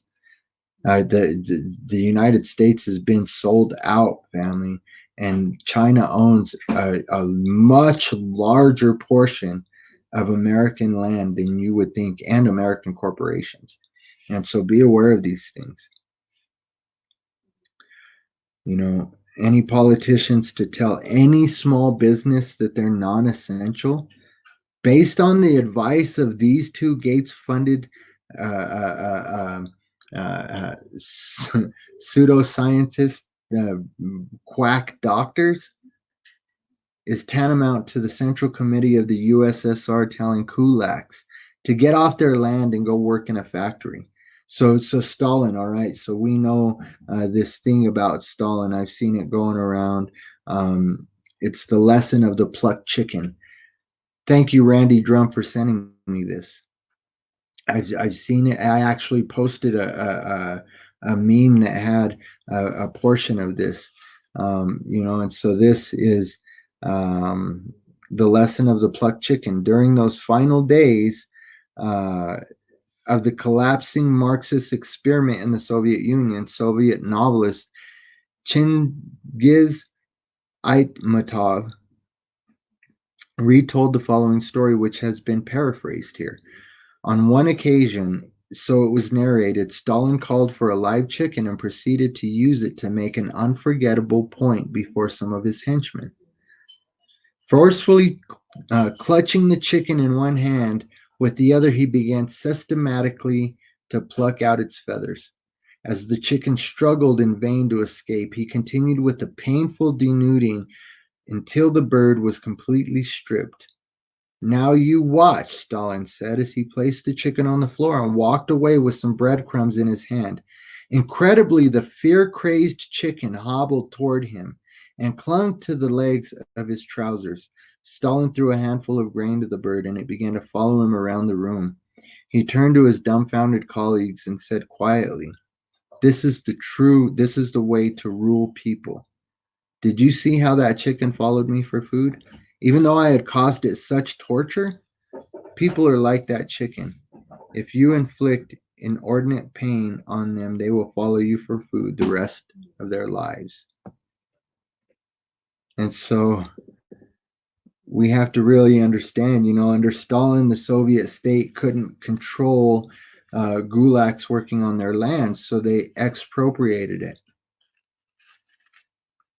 They took it, family. They took the land. It's the same strategy, family, that we see going on with Gates and all of these other bigwigs, these corporations, these elitists, these Kabbalists. This is the plan that they have for many, many of these businesses, many of these small businesses, mom and pop businesses that rely on their daily business, their daily customers to keep them going, to keep food on their table. They want to force them out, make them go work for the big corporate conglomerates.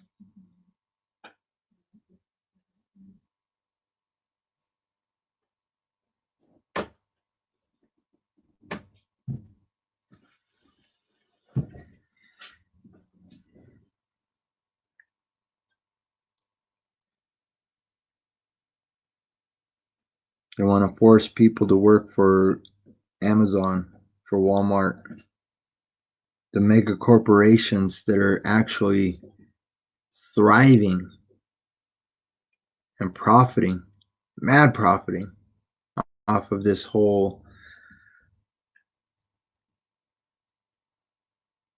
hoax that's being perpetrated on the people.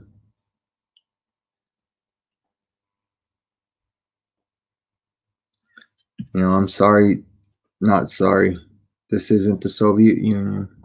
This isn't communist China.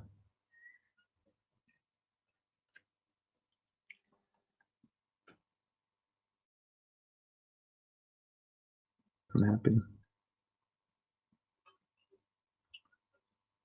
And I know the power and authority that God's given me. So, family, I urge you to know thyself and to know the power and authority that God has given you.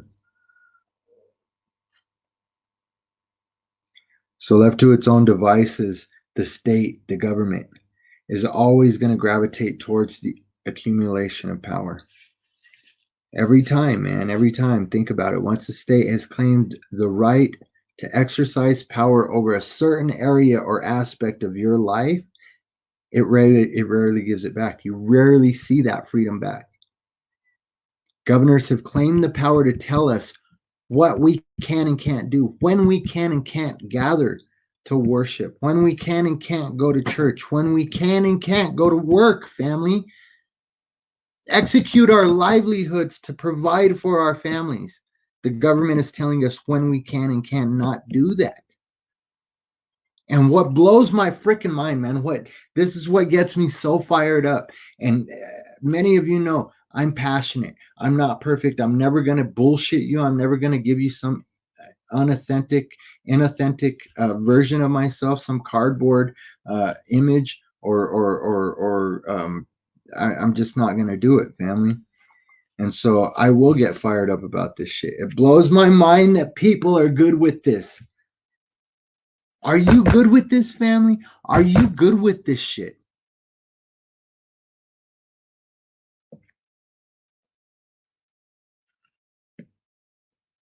It's something you got to ask yourself. Are you okay with giving up these freedoms, these rights of when you can and cannot go chill at the park with your family? When you can or cannot gather, have a meal with family, with friends, go out to a movie. You know what? I don't give a shit. Polis. I went on a movie night with a date night, watch a movie with my wife the other night.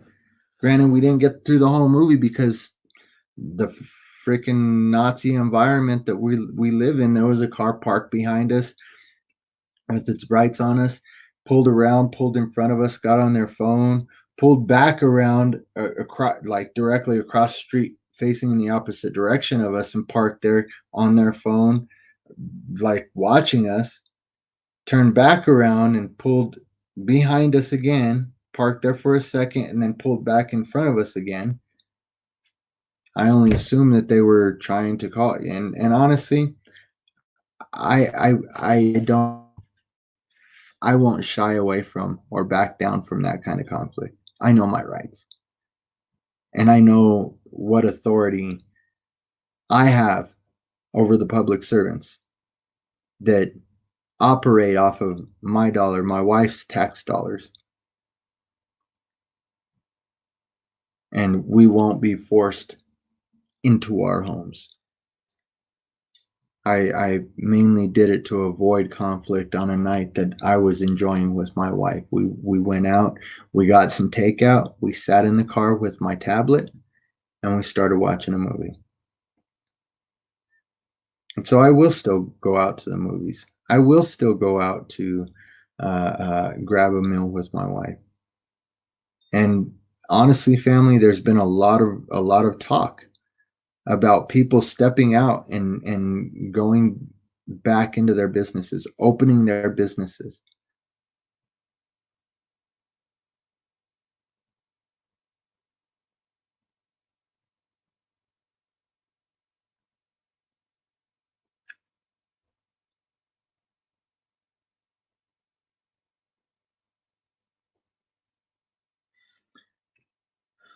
Family.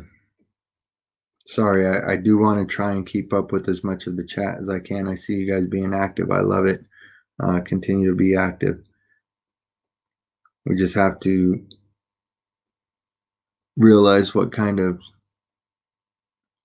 power and authority, rights, and sovereignty are being taken from us right now. Every day, family.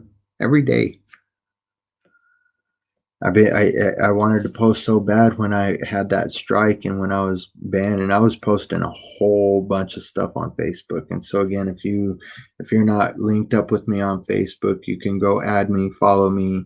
Go to the follow part and put see first, and I'll get those links up here. The link is Walk in Wisdom 888 Facebook, and so add the Stardust City Creations as well, but you can look for me on Facebook at facebook.com/Walk in Wisdom 888.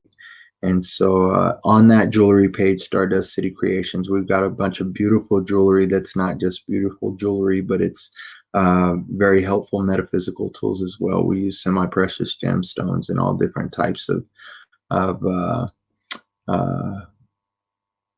elements that are very helpful to balancing energies and emotions and thoughts. And so, but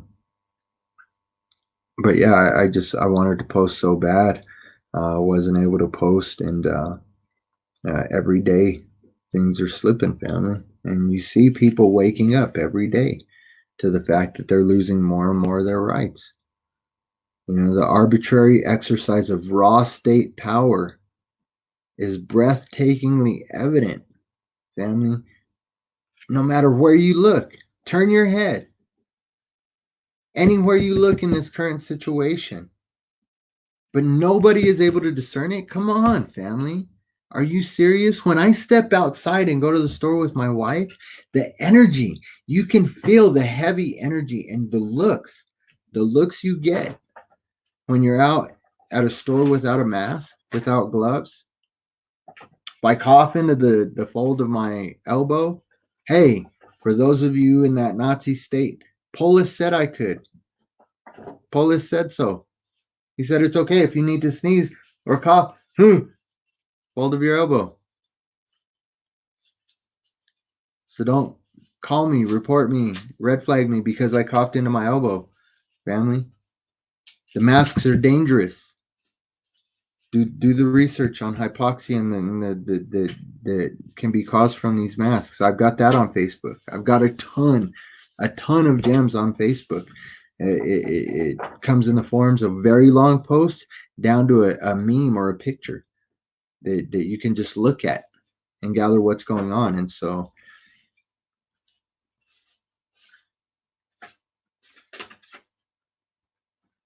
I'm going to be doing I see in the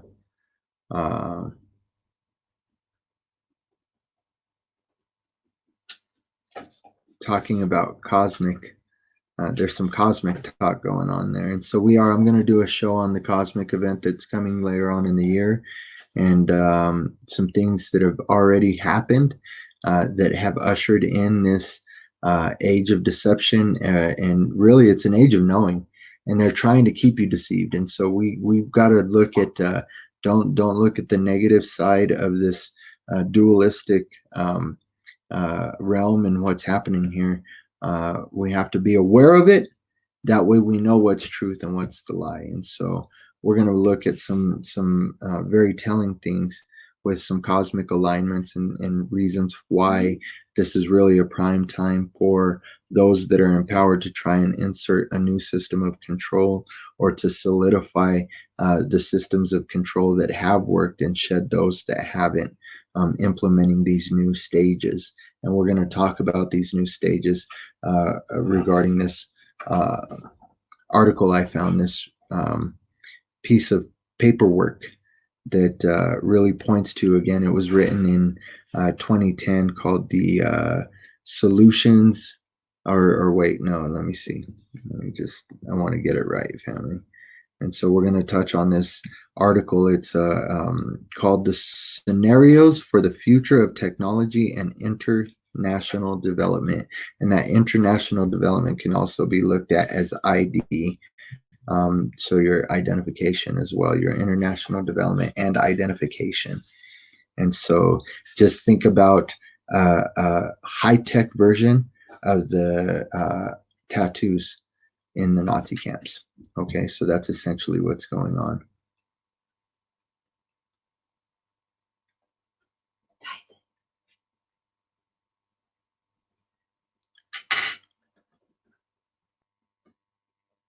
And so as we're moving through this time, it's very important that we do discern these things that are happening.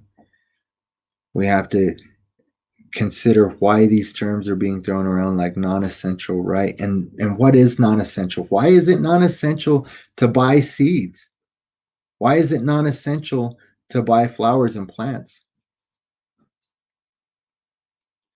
Why is it non-essential to purchase essential items, especially in times like this? And this varies from state line to state line. Some of these things are not okay in Michigan, but some of these things are okay in Ohio. And are they still okay in Ohio today? Can somebody in Ohio hit me up? John King, anybody, one of y'all in Ohio, hit me up. Let me know. Is this stuff still okay to buy where you're at? No matter where you're at in the country, family, no matter where you're at in the world, let me know what they're allowing you to buy as essential and non-essential. Why is it okay in most states to go to a liquor store or to a dispensary? Walmarts are freaking crowded, even though they're implementing the line and the 6-foot rule and the social distancing, etc., etc. There's still crowds of over 6 to 10 people. Isn't that in most areas? That's what it is. Six people to 10 people. The groups any larger than that, you're going to get in trouble. But it's okay for you to do that at a liquor store, a pot dispensary, a Walmart. You just better not do that when you're worshiping God. You better not do that. Don't you freaking dare get together and worship. You better not. Even if you're holding that rule, now they're just shutting down churches altogether. Even if you're keeping a minimum number of people in your building, they're shutting down drive-up services. These are decisions that the government, local government, state governments, combined with the federal government, that they're making, and they have no constitutional grounds to make for American citizens at all. If these men and women, these politicians want to infringe upon basic rights, basic human rights, then they shouldn't be cowards and try and put it under these guidelines and orders and rules. They should just freaking all out declare martial law, because that's essentially what's happening. Family, your constitutional rights have been suspended.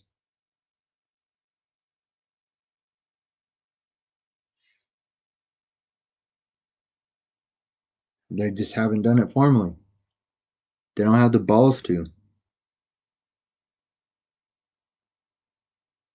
And they should be made to. You don't get to do this sneaky conniving shit where you're snatching civil liberties while you're claiming that the Constitution is still active and in place. Think about it, family. Hold these motherfools accountable. Hold them accountable. That's our responsibility.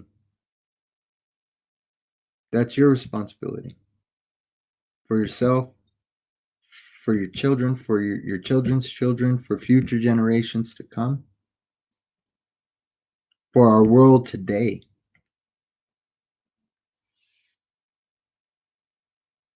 So Fauci is Trump's right-hand man on this thing, and we see this whole shutdown and the reopening. Everything is hinging on what Fauci says.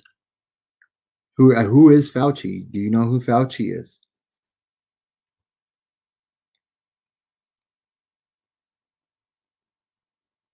There's some clarity needed in order on the backgrounds for these experts and our politicians in order to understand what's really going on. The politicians, the information that's being given to the politicians from these specialists, these scientists, these doctors, and the methods that they relied on, these computer models that they relied on in ordering these lockdowns to begin with. We need to gain clarity over all of these things. This virus is supposedly highly contagious, right, and taken very seriously. But we can't forget that 98% of those who catch this virus, they recover beautifully, as my wife puts it. They make a full recovery, family. A full recovery. It's time. It's time that we need to come to grips with this pertinent question that we're all faced with. Are we willing to continue to sacrifice liberties, continue to sacrifice our way of life? Are we willing to continue to be that sacrifice on the altar of this healthcare crisis that only carries a 2% risk? And that's a risk. That's not 2% guarantee. That's a 2% risk of death. Safe to say that Fauci, Birx, these two doctors, the two infectious disease experts that are heading up Trump's coronavirus task force, they're not going to change their advice. They're not, family. Even though the original data that they relied on in recommending these lockdowns has outrightly been revealed and disclosed to be false, to be bogus, to be made up, to be bullshit, family. It's already been disclosed. It's already been revealed. It's already been said from their own mouths. There have been no hundreds of thousands of dead bodies. These predictions of a doomsday contagion virus pandemic, right? These overwhelmed hospitals. I've put out my own video of the local hospitals that are supposedly the epicenter of this pandemic that are freaking empty. The tents are empty. The ER is the ER parking lot, the ER entryway, looking in, it's empty, family. It's empty. It's dead. These things are not happening. They've never materialized. Nowhere in New York, nowhere here in Colorado, nowhere in Seattle. I posted an article. I should have popped this article up. A makeshift military hospital in Seattle was set up and then broke down a couple of weeks later, not having seen one patient, family. Not one patient. The amount of money spent for that one hospital, it's ridiculous. We see a pandemic of hunger, of homelessness, and we don't see the country being shut down for those people. And it's a much greater pandemic than this falsified hoax that we're facing right now. Fauci and Birx have long track records of working with Bill Gates, working with his eugenicist vision that's playing out right now before the world's eyes on this world stage. Fauci sits on top of the Leadership Council for the Global Vaccination Action Plan. It's a project for the Bill and Melinda Gates Foundation that works in concert with the United Nations.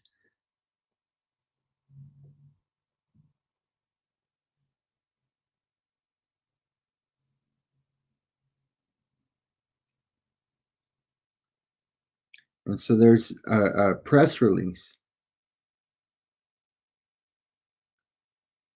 that even points to the ties. I'm going to just scroll through this really quick, this article, and see if this press release, if I can find I know that Dr. Fauci's name is in here, but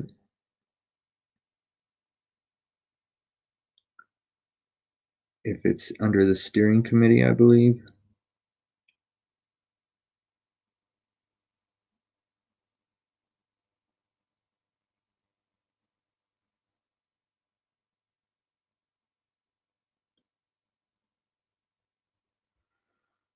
I know his name is in here. I'm trying to find it.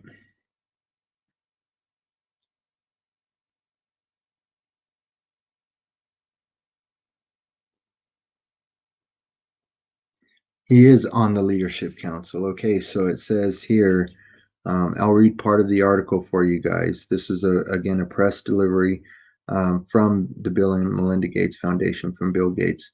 And it says the World Health Organization, UNICEF, the National Institute of Allergy and Infectious Diseases, and the Bill and Melinda Gates Foundation have announced a collaboration to increase coordination across the international vaccine community and create a global vaccine action plan. This plan will build on the success of current work to achieve key milestones in the discovery, development, and delivery of life-saving vaccines to the most vulnerable populations in the poorest countries over the next decade. The collaboration follows the January 2010 call by Bill and Melinda Gates for the next 10 years to be the decade of vaccines. The Global Vaccine Action Plan will enable greater coordination across all stakeholder groups, national governments, pay attention, multilateral organizations, so all stakeholder groups, which include national governments, multilateral organizations, civil society, the private sector, and philanthropic organizations, and will identify critical policy, resource, and other gaps that must be addressed to realize the life-saving potential of vaccines. The structure of the Decade of Vaccines collaboration includes a leadership council to provide oversight for the planning effort, a steering committee that holds the primary responsibility for developing the action plan, an international advisory committee to assist the leadership council in evaluating the action plan, and a secretariat for administrative support. Professor Pedro Alonso, director for the Institute for Global Health of Barcelona, and Dr. Christopher Elias, president and CEO of PATH, have been appointed co-chairs of the steering committee and the secretariat. Vaccines are miracles, said Professor Alonso. For just few dollars per child, vaccines prevent disease and disability for a lifetime. And so again, pay attention, for just a few dollars. So it's based off of money. This is all about money, family. Not completely. It's about genetics and eugenics as well. But they're looking to make a huge profit off of poisoning people, harming people, and damaging and altering the DNA and genetics of people. And so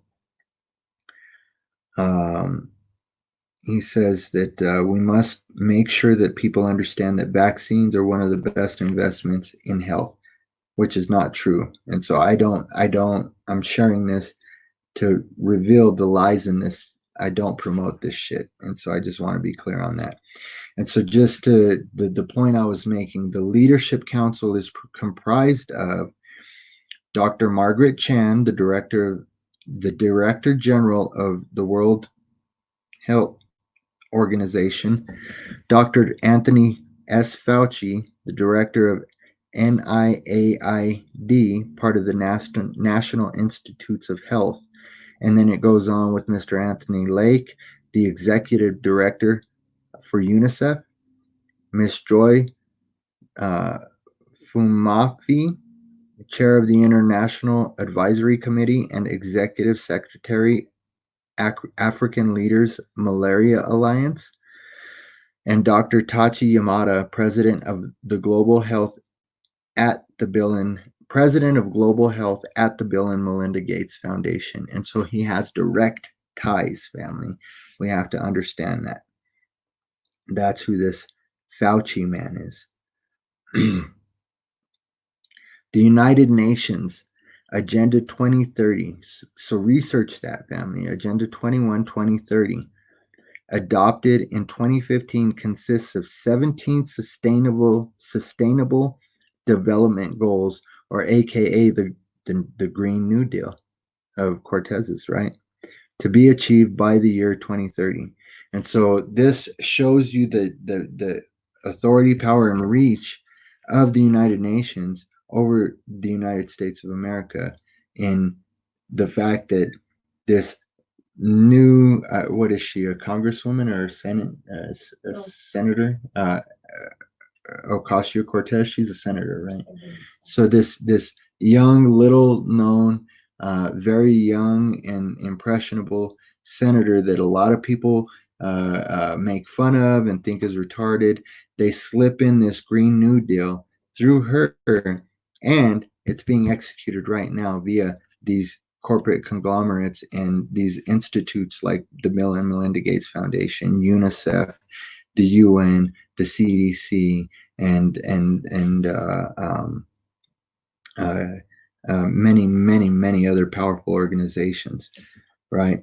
And so goal number 3 in this agenda is good health and well-being, and it begins with the UN's demand that you vaccinate your family. Goal 3.8 states achieve universal health coverage, including financial risk protection, access to quality essential health care services, and access to safe, effective, quality, and affordable essential medicines and vaccines for all. I want to emphasize that. And vaccines for all. Goal number 16.9 says, by 2030, provide legal identity for all, including birth registration. And so this is going above and beyond just having a birth certificate and the straw man system that's already in place. But this goes down to that nano dot, that quantum dot technology, the nanotechnology that's being implemented already via the GMOs and chemtrails, etc. And now they're wanting you to consent to it in the vaccines.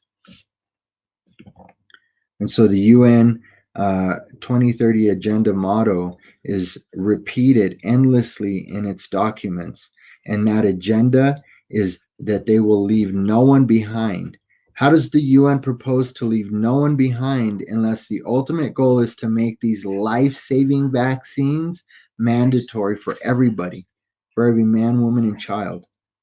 And what about Gates himself? Why is his globalist agenda of forced vaccines and sterilization never brought to the light in the mainstream media? We see a surge of awareness now, and it wasn't through the mainstream media, it was via social media.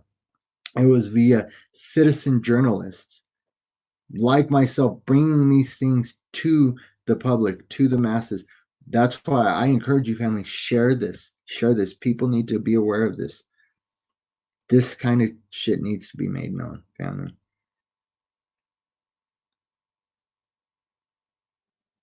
And so the answer to that question about why don't you see it in the mainstream media is because that the mainstream media establishment agrees with the Gates agenda.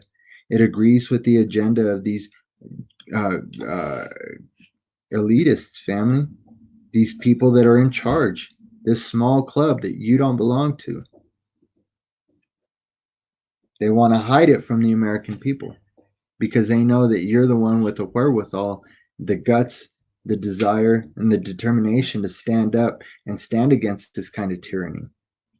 But we have all of these freaking psyops going on, all of these distractions from a lot of the stuff that's going on. That, again, I think that there's a lot of truth with the cosmic activity and Nibiru and Planet X and Comet Atlas and all of these other things that are going on.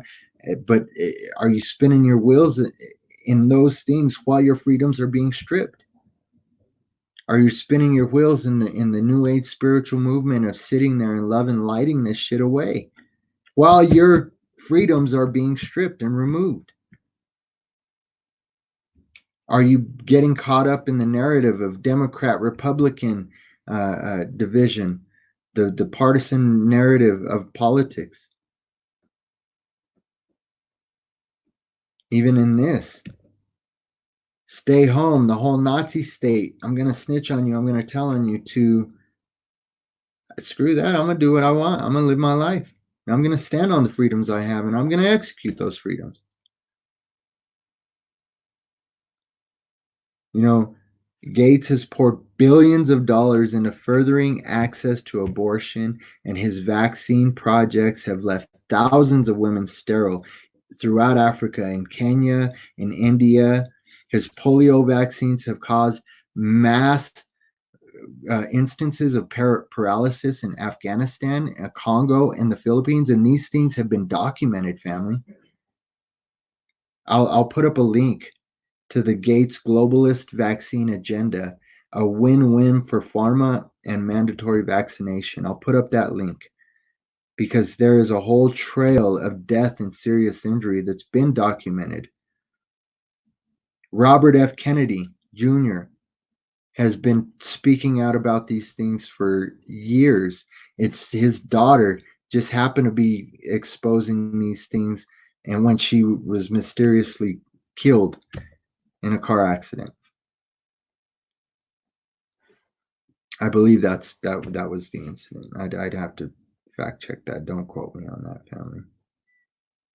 But I'll leave up that link so that you can read more on this report that was published by Children's Health Defense on April 9th, 2020. I'll quote Kennedy out of this report. Promising his share of $450 million of $1.2 billion to eradicate polio, Gates took control of India's National Technical Advisory Group on Immunization, otherwise known as NTAGI, which mandated up to 50 doses, Table 1, of polio vaccines through overlapping immunization programs to children before the age of 5, family, before the age of 5, 50 doses before the age of 5. Indian doctors blamed the Gates campaign for a devastating non-polio acute flaccid paralysis, NPAFP, beyond expected rates between 2000 and 2017. That's 17 years of this bullshit going on, family, and of doctors speaking out about it, and whole like freaking panels of doctors speaking out about this shit and making it known that they are responsible, that Gates and his foundations are responsible for this shit. The Indian government dialed back Gates' vaccine regimen and asked Gates and his vaccine policies to leave India. NPAFP rates dropped precipitously. Gates is the largest private donor to the WHO, the World Organization of Health. It's a UN agency, family.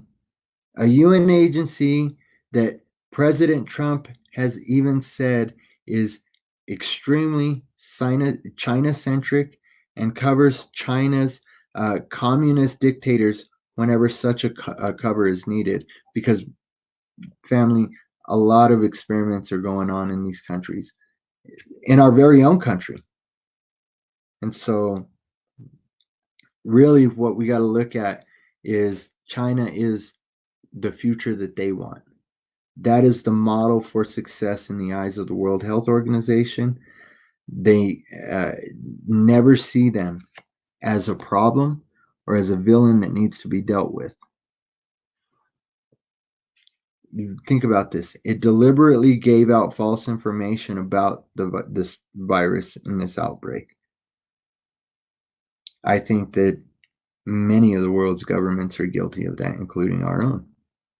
And so everybody's trying to cover their own ass and keep you in the dark about these things, family. Bill Gates' father, William Gates Sr., is co-chair of the Bill and Melinda Gates Foundation and former board member for Planned Parenthood. Fauci and the Gates clan move in the same circles as the American-hating social engineering billionaire George Soros. And I've got, I'm not going to be able to pull this up here. No. I had a picture saved that has all of these bigwigs together, from Richard Parsons, David McCullough, Barbara Walters, Brooke Astor, Judy Woodruff, Anthony Fauci, Tom Brokaw, George Soros, David Rockefeller, Ted Turner, Bill Moyers. The list goes on and on, family. I mean, there's people that I've never even heard of.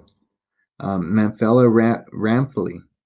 I'd have to do some research and find out who that is, but I'm sure that this group all has something to do with what's going on right now. There's no escaping that Gates is a globalist. He's a pathological eugenist who has deeply invested a ton of money in global population control, one of the long-standing goals of the United Nations. You know, it's reasonable to believe that neither of these two doctors, Fauci, Dr. Birx, is going to break ties. They don't have any intentions on breaking ties with Gates or any of his foundations, changing up their strategies, their game plans, their colors, their alliances, their loyalties, just because they're heading up a White House task force team. You know, we got to ask Trump and his administration, why are they listening to these fools? I've got a good idea as to why. How is Trump one man going to stand against a new economic and social order that's being implemented right now? Why are these deeply conflicted advisors driving these policy making decisions from the White House to governors' mansions and city halls around the country? And not just an economic, political dark age isn't what we're looking at. You know, if these things continue, that's where we're headed. A new dark age of technocracy. When we look at the rapidly changing social order, the light has grown dimly, family, over the past couple of months. Right? All of these new rules and new terms being implemented, being fashioned for us right now as we speak. Changes coming for everything from how we shop for groceries to how we pay for products, right? The cashless society. How we greet our fellow human being. A handshake, a hug. I'm going to do away with that shit. No handshaking, no hugging. If you don't obey the rules, then you're going to be publicly shamed. Again, I've got articles saved on Facebook. Maybe I'll pop them up before we close out here regarding what these social media platforms are doing. They're giving information over to the World Health Organization, and then they're sharing the World Health Organization information with people that are speaking out about these things, liking posts that has anything to do with the revelation of these things. They're tracking you, man. They're mining the data, and they're gathering everything that they need to know about you, your ideals, your thoughts, your emotions towards these things. And again, if you don't obey the rules, you're going to be publicly shamed, blamed as exhibiting antisocial behaviors, mental incapabilities. Like that's one of the biggest things that I've been seeing is people that are in the know are being called not only conspiracy theorists, but they're being threatened as mentally unstable. And again, in the video I shared earlier, that's the reason and push for this mental health care surge that's happening, because they know that the isolation is going to cause a jump and an increase in mental health disorders and issues like anxiety and depression. But then anybody who speaks out about these things is going to be deemed crazy, family. Possibly removed from your home and locked up in a mental institution, or worse off, some kind of a maximum security facility.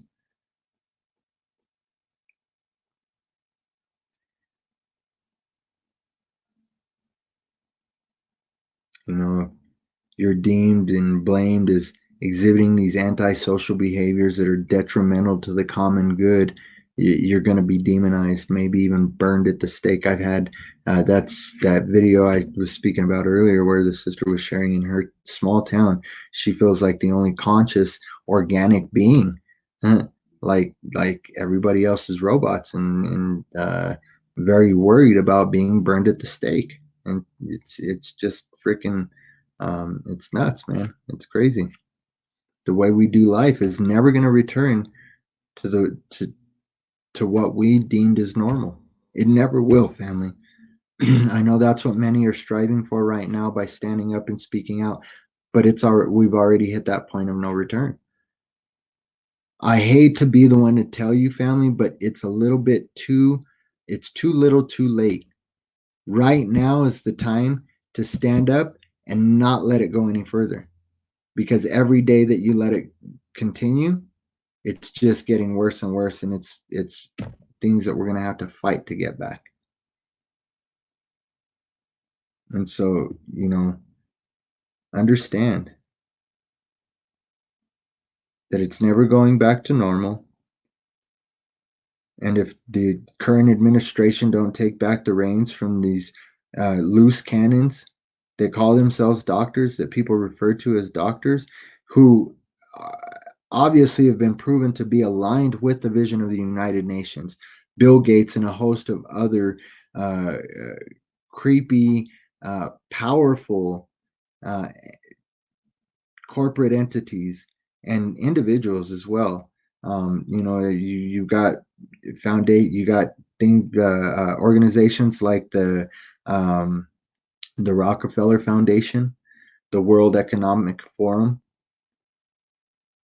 and it's been reported before that the World Economic Forum's event 201. I've reported on that personally, event 201 conference in October of last year, where the CDC, the WHO, and the CIA combined with Johns Hopkins University, which hosted this event, NBC, and so many other huge corporate sponsors, they convened at Johns Hopkins University to map out their global response to what? Check this out, a coronavirus pandemic, 2 months before anyone had heard about a coronavirus outbreak. And so here's the meat of where this is all going, family. Back in 2010, the Rockefeller Foundation put out a 54-page paper titled Scenarios for the Future of Technology and International Development. In this paper, the foundation gamed out a future pandemic based on a flu-like virus that attacks the human respiratory system. Sounds familiar, right? So let me jump back into the screen share and we'll take a look at this document.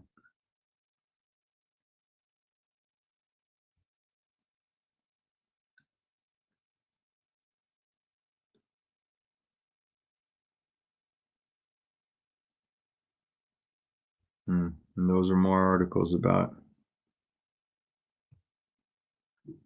the multiple states seeing protests as the stay-at-home orders meant to curb this spread continues.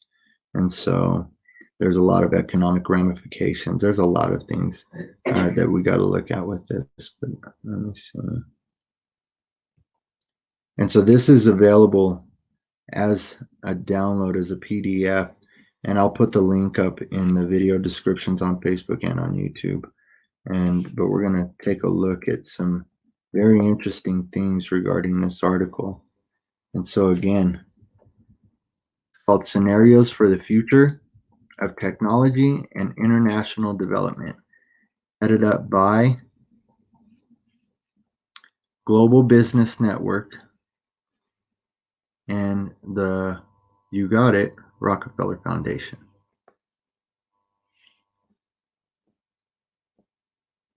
So we're going to scroll through some of this. We can look at the contents really quick. The letters from Judith Rodin and Peter Schwartz. The introduction includes why scenarios, why technology, the focal question, engaging your imagination. The scenario framework includes choosing the critical uncertainties, global political and economic alignment, adaptive capacity, the scenario narratives, which the subsection includes lockstep, clever together, hack attack, smart scramble, and then the concluding thoughts. And so we're just going to look at a couple of different things on this document. and we'll understand where this is all going and why things are playing out the way that they are right now in our society. So the introduction, this is really pointing to a technocratic society. And if you don't know what that is, family, I can go for over 18 hours on what a technocratic society is and how it's being implemented today, but just something for you to research. And so for decades, technology has been dramatically changing not just the lives of individuals in developed countries, but increasingly the lives and livelihoods of people throughout the developing world. Whether it's a community mobile phone, a solar panel, a new farming practice, or cutting-edge medical device, technology is altering the landscape of possibility in places where possibilities used to be scarce. And so just like everything that gets put out there, it gets put out in a way that is meant to seem very positive, right? But when we look here, why scenarios? And so the goal of the project was not to affirm that what is already known and knowable about what is happening right now at the intersections of technology and development. Rather, it was to explore the many ways in which technology and development could co-evolve, could both push and inhibit each other in the future, and then to begin to examine what those possible alternative paths may imply for the world's poor and vulnerable populations. Such an exercise required project participants to push their thinking far beyond the status quo into uncharted territory.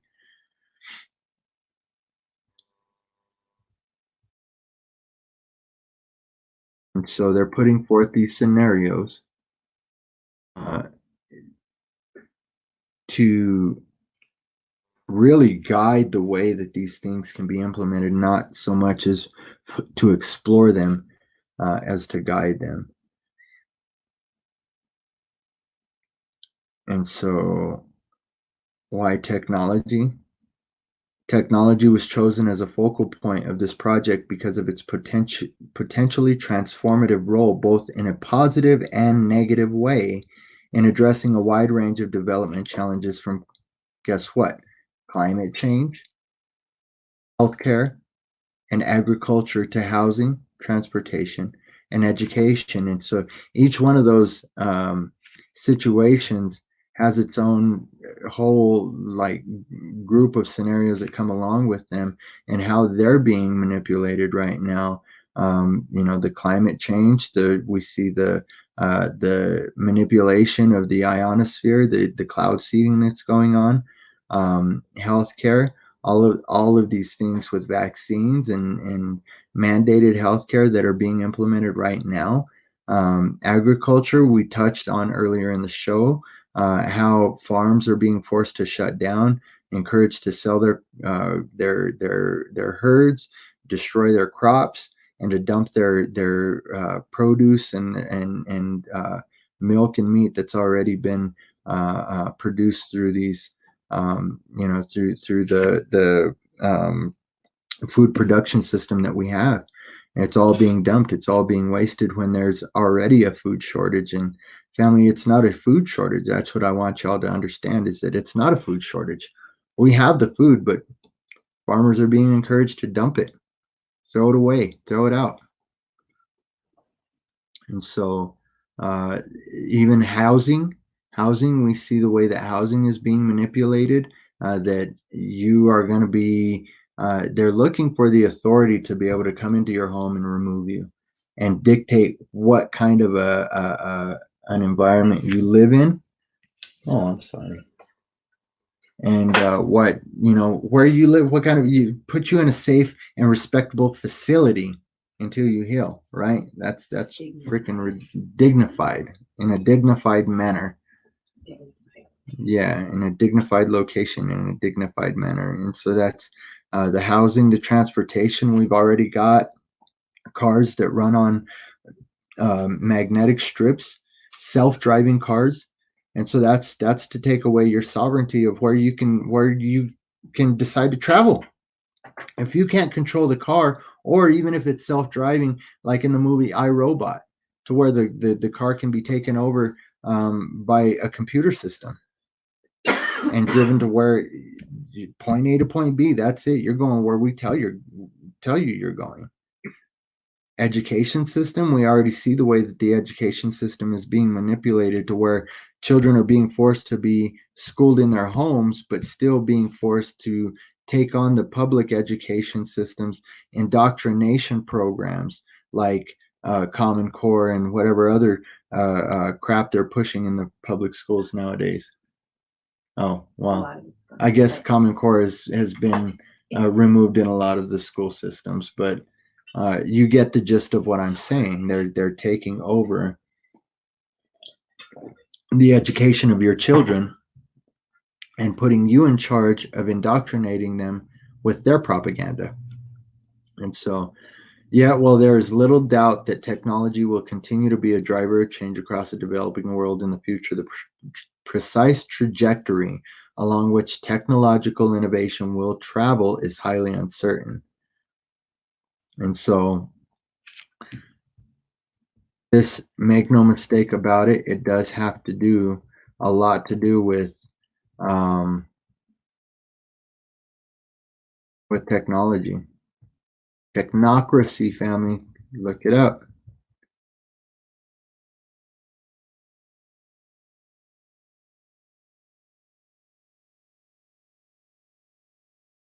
So this is something I wanted to show. Scenarios are a medium through which great change can not just be envisioned, but also actualized.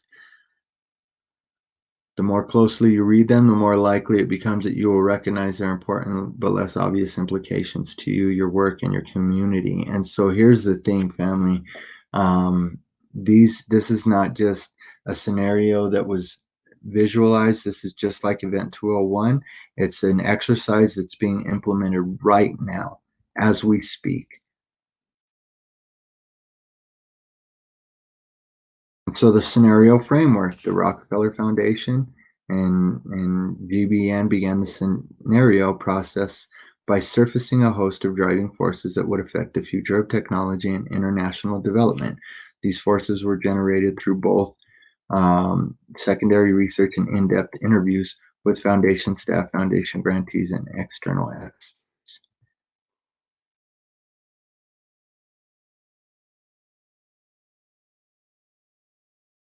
Let me see. I think I'm looking. Not sure what page we're on here.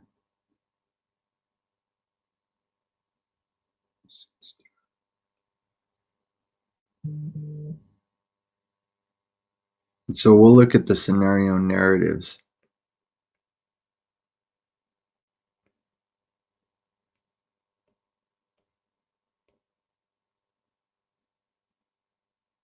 Let's see what page we're on. So that's 16. So that must be 17. I did want to quote page 18. Let's see.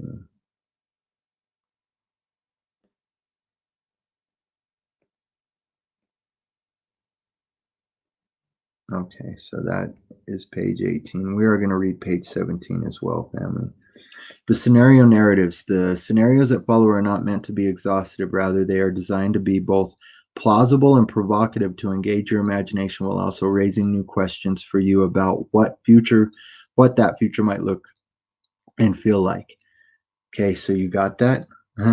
Each scenario tells a story of how the world, and in particular the developing world, might progress over the next 15 to 20 years, with an emphasis on those elements relating to the use of different technologies and the interaction of these technologies with the lives of the poor and vulnerable. Accompanying each scenario is a range of elements that aspire to further illuminate life, technology, and philanthropy in that world. These include a timeline of possible headlines and emblematic events unfolding during the period of the scenario, short descriptions of what technologies and technology trends we might see, initial observations on the changing role of philanthropy in the world, highlighting opportunities and challenges that philanthropic organizations would face, and their operating environment might be like. A day in the life sketch of a person living in, working in that world. And so they're laying it out, family. They're laying these scenarios out so that they can execute and bring about these scenarios, have a manifest. And so here it's saying that there are stories and not forecasts, but listen to everything that's being said here.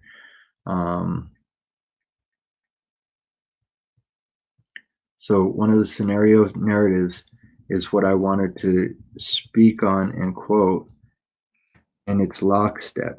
And so this is on page 18 of the document, and this is a quote unquote hypothetical scenario dubbed lockstep. And so in 2012, the pandemic that the world had been anticipating for years finally hit.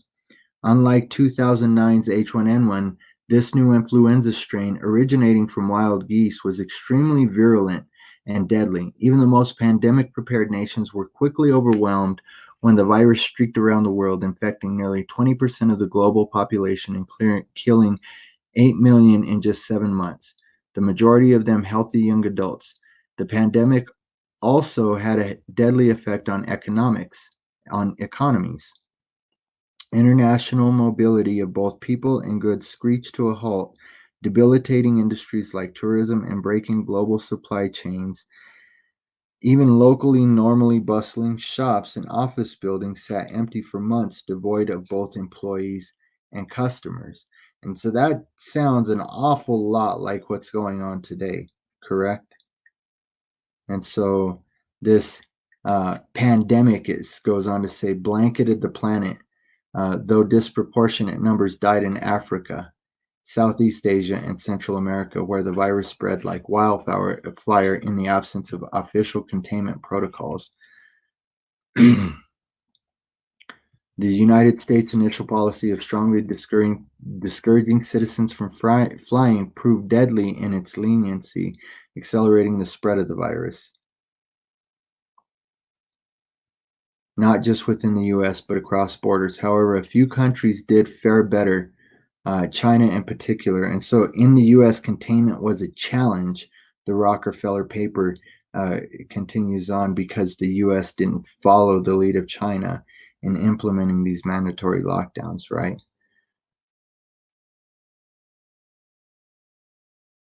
Again, the World Health Organization propping up China. China, in particular, the Chinese government's quick imposition and enforcement of mandatory quarantine for all citizens, as well as its instant and near hermetic sealing off of all borders, saved millions of lives, stopping the spread of the virus far earlier than in other countries and enabling a swifter post-pandemic recovery. Wherever you see the fingerprints of this family's foundation, the Rockefeller Foundation, the Gates family is not far away and almost guaranteed to be working as a partner or a co-funder, because family, they share the same eugenist agenda. Dr. Fauci and Birx are tied directly into that corrupt crowd, and this current administration needs to cut them loose. President Trump, you need to cut them loose before they continue to just completely shove this rotten agenda down the collective throats of humanity.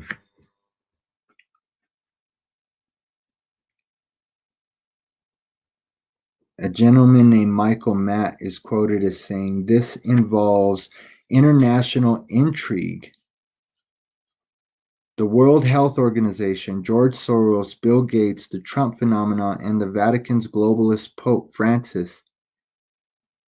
How? Why? What's the end game here, family?"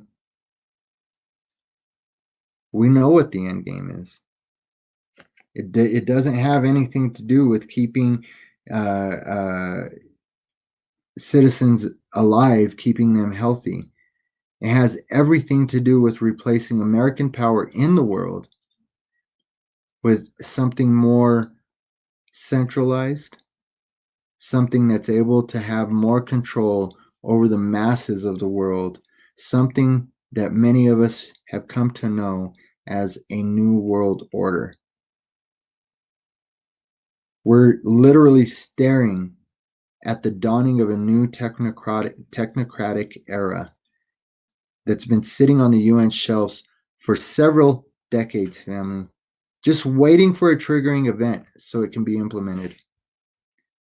Part of the Gates plan for a new technocratic utopian system is the tagging and tracking of every human being using a digital ID system. The global ID system is being designed as we speak by the New York City-based ID 2020 Alliance. And so let's see. Let's pull up the ID 2020 Alliance.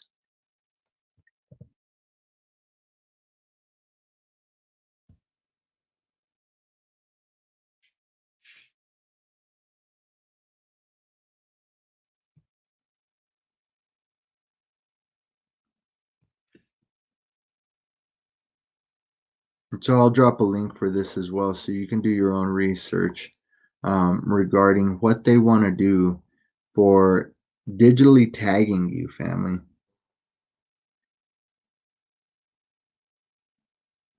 So they're really driving at a holistic market-based approach that addresses the full scope and scale of this challenge of tagging and IDing everybody.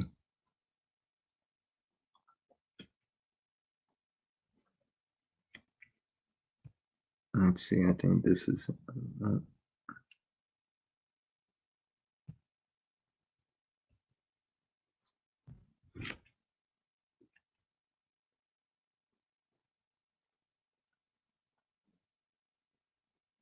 and so it's something that we have to keep in mind.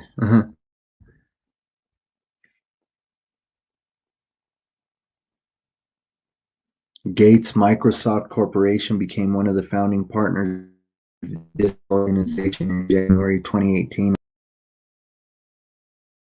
Longtime Gates collaborator, you guessed it, the Rockefeller Foundation. So in order to bring this system fully into place, Gates and his globalist comrades have long known that they needed to take down America, knock it off its perch.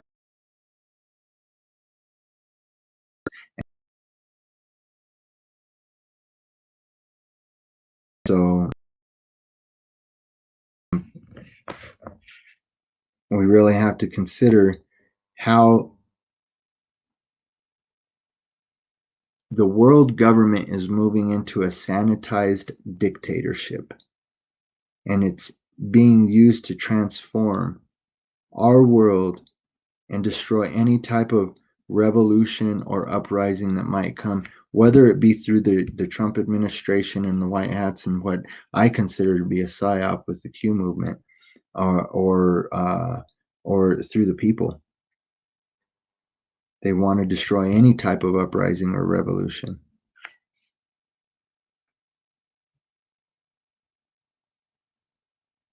And so here we see a new global order in which capitalism, free enterprise are replaced by a hybrid form of socialism and crony capitalism, like that which enslaves the population of China.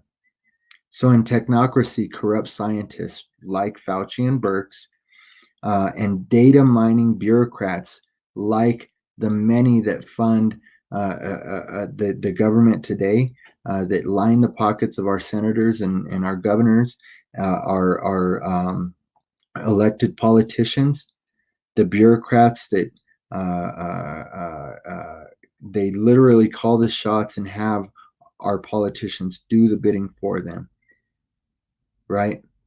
It's not coincidence that Gates was also the major money behind Common Core education standards, which again are focused on data mining of students through incessant testing and surveying of students to create what amounts to a dossier on each individual student's attitudes, values, and beliefs.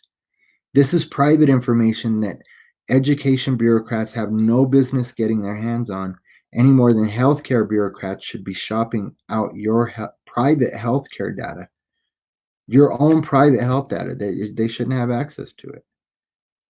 And so, of course, Gates' wife, Melinda openly spouts out that Bill and I love data. And yes, you can quote that. That's her quote. Melinda Gates, quote, Bill and I love data. Ah, yes. Data. They love it because it's easily weaponized against certain sectors of society. In China, again, we see the technocrat model of the world. The government uses data to operate a system of social scoring and social engineering, right? I'll throw the link up for ID 2020. I'm going to go ahead and back out of there. And so we've seen how data miner works, right? And so this system of social scoring in China, it kind of goes like this. Those with low social scores, those that speak out about problems, those that point out issues, those that worship differently than people, those that worship, period. Christians in China are passed over for jobs. They're looked down upon. They're belittled. They're facing a heavy persecution over there, right? They're forced to meet underground just to worship, which many people are having to do now. Oh, just join on Zoom or Skype, brother. No, that's not what the gathering of the body is.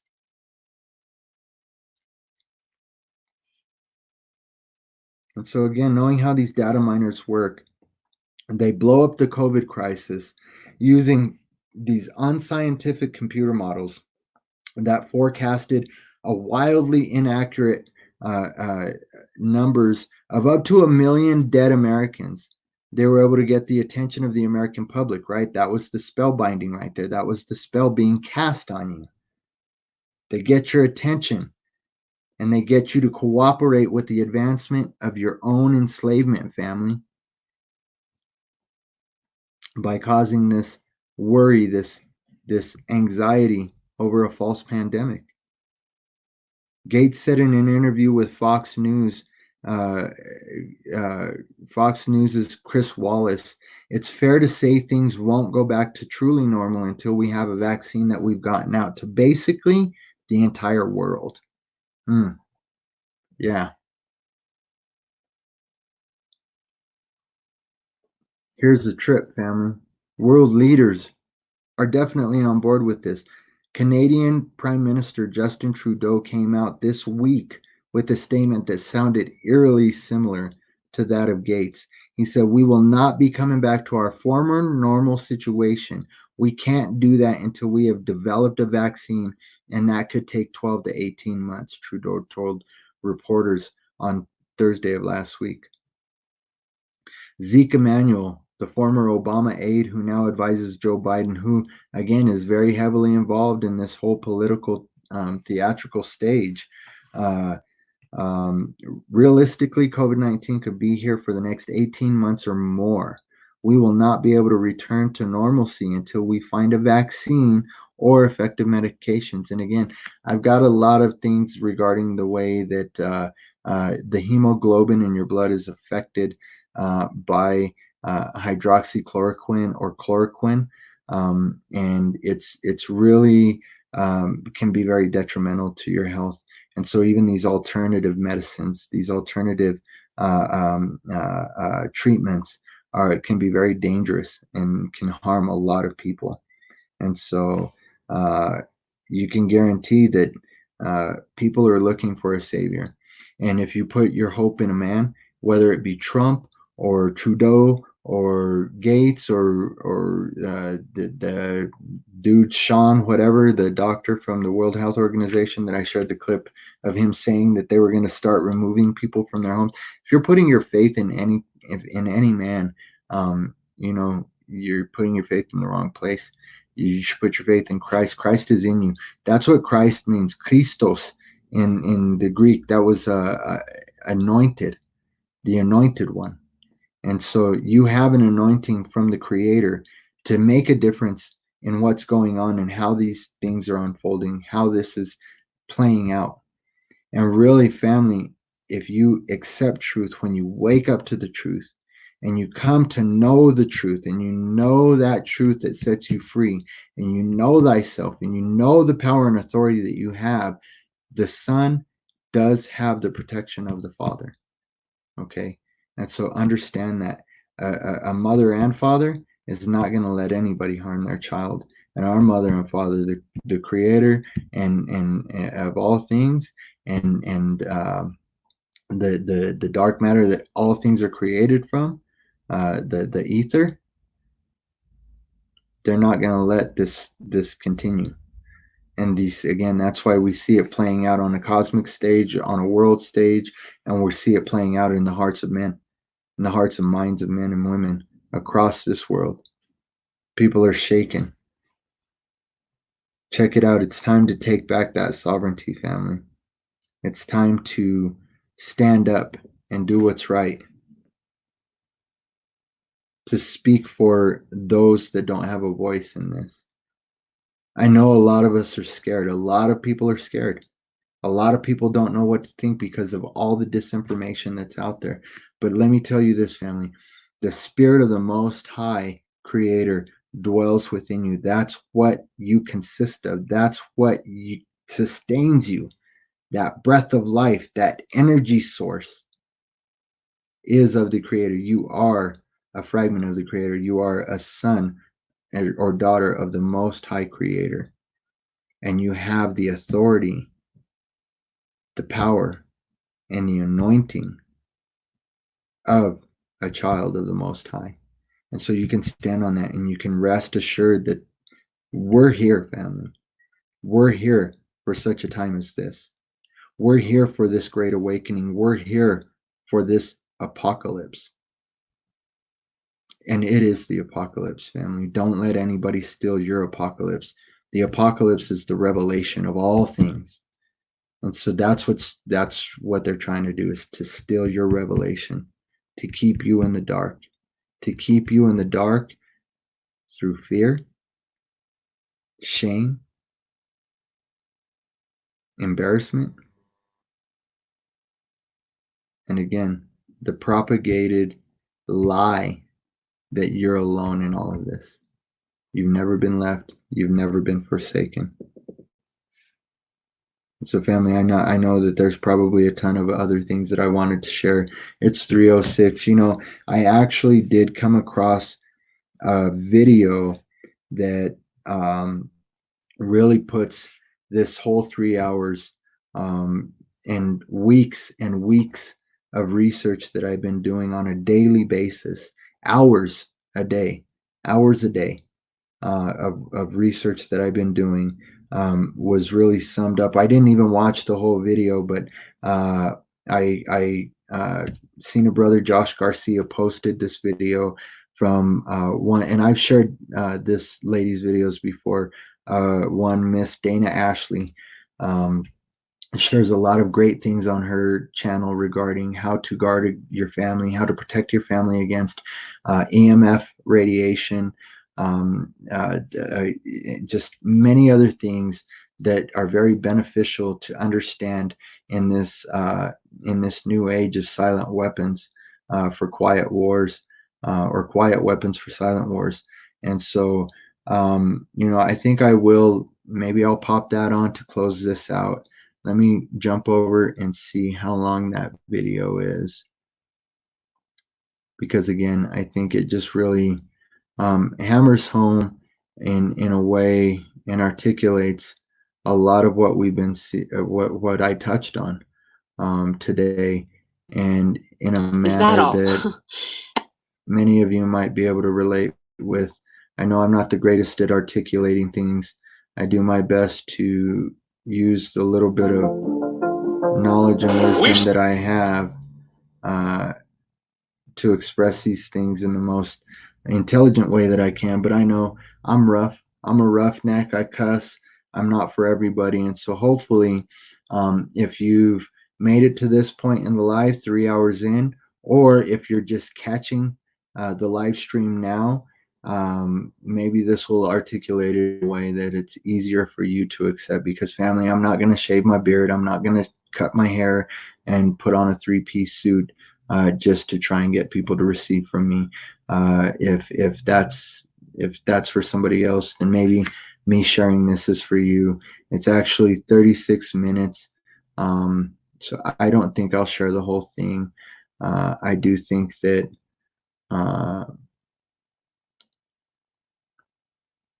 this first, the first 20 minutes or so is regarding the protest. So I'm going to start it right here where it talks about church services actually being shut down and people prevented from getting together and worshiping.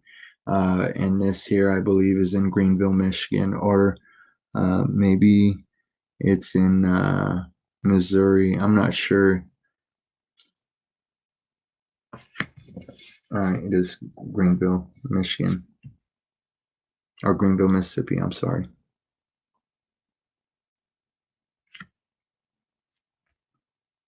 And so we'll start it here and watch the last, what would that be, 15 minutes or so, because it really does talk a lot about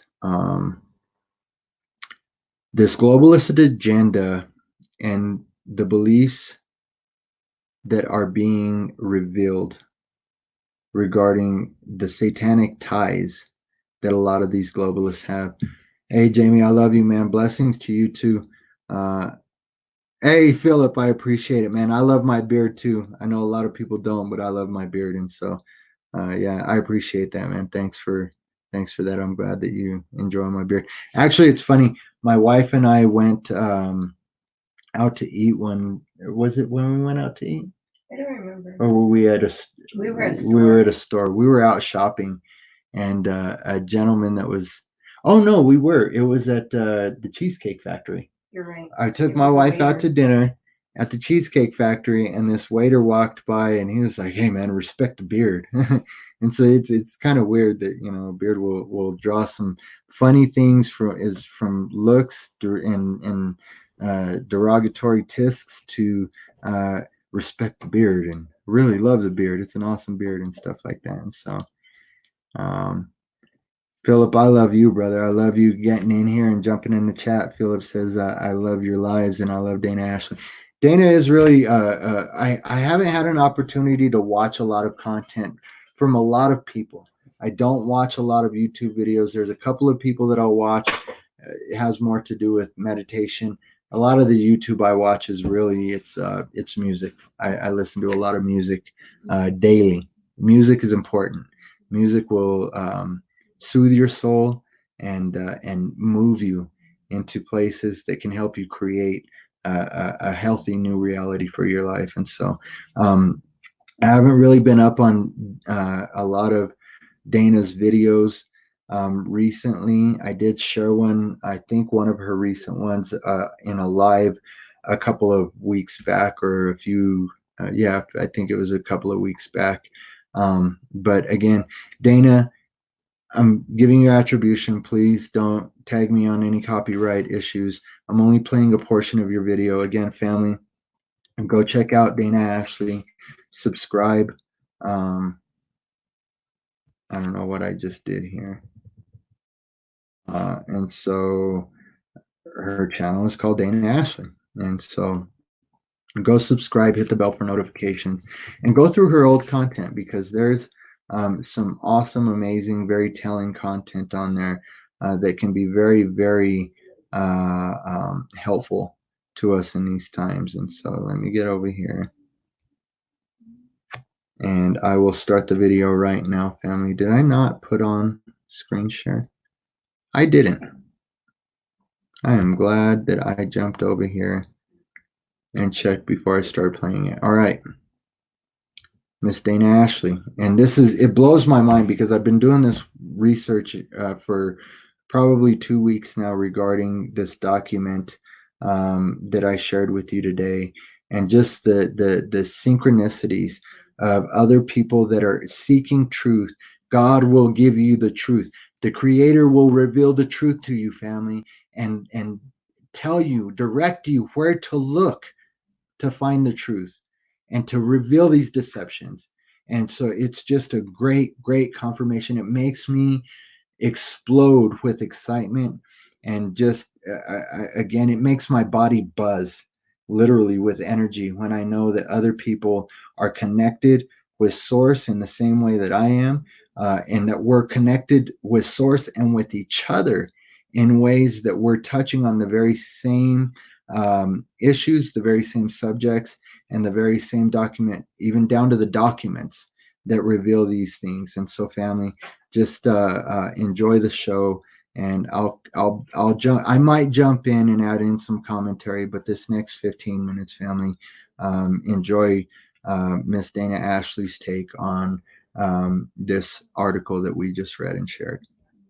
To have a drive-in church, but the police sent nearly 20 cars to stop it and let him know the new laws of the land didn't include the First Amendment. City of Greenville on a church property.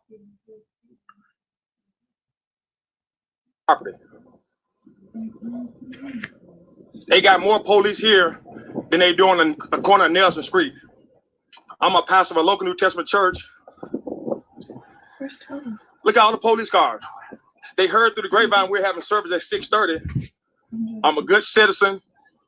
Ain't breaking no law, ain't selling no drugs. I'm just preaching the word of God. And look at all these police cars here.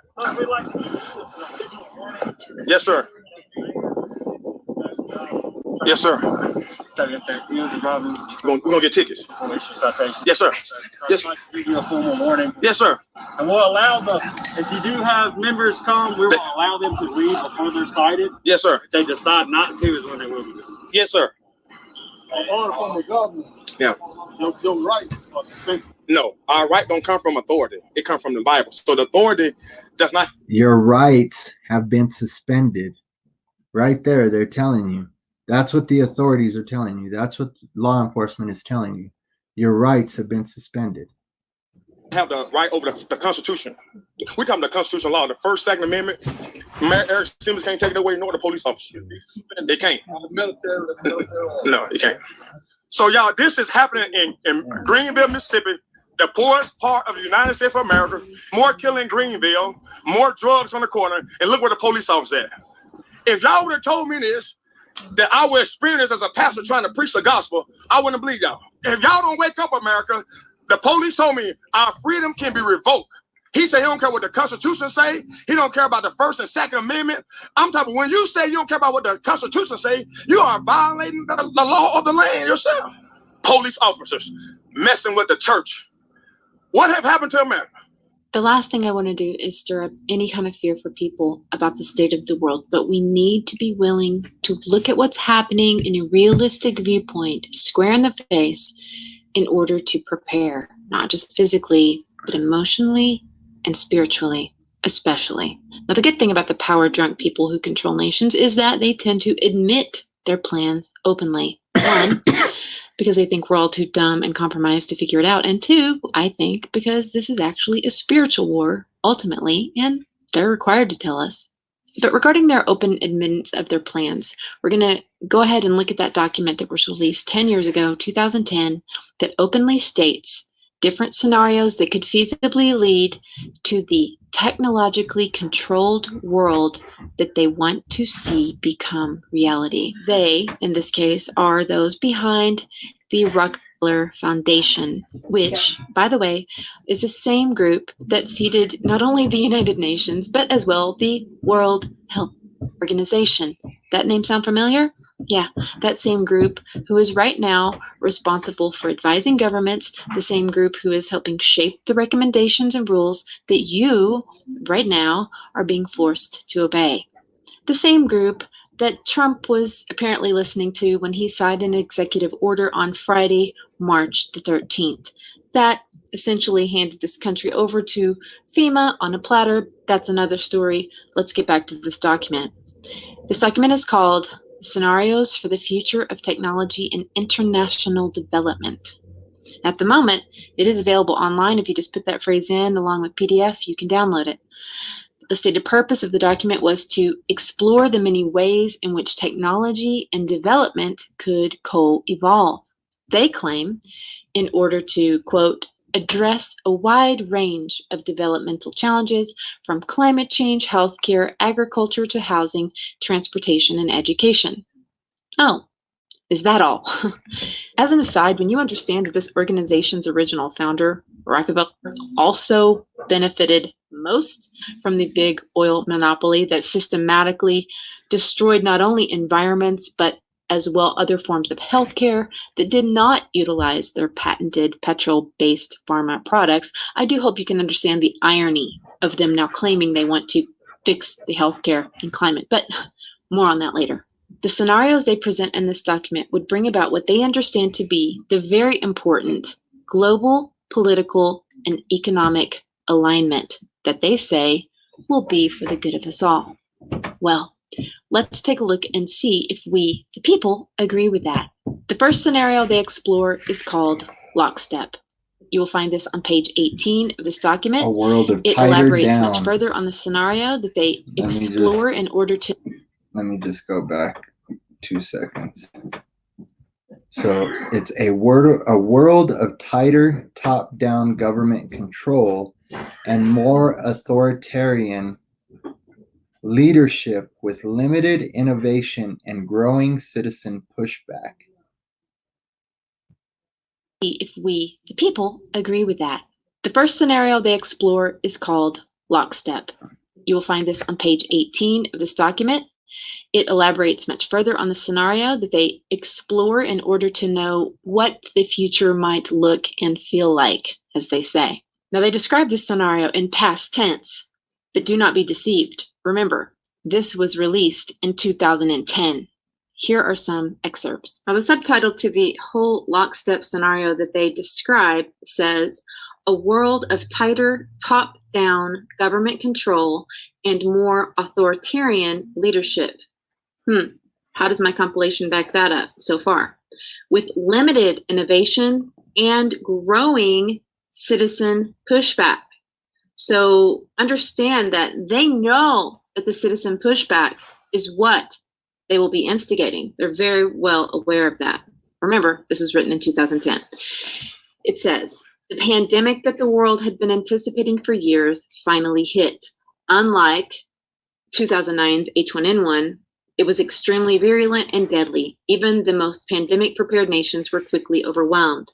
The pandemic also had a deadly effect on economies.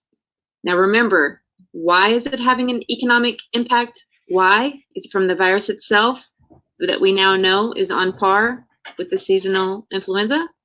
Or is it because of the rules that very organization has imposed as a result of what they said needed to happen?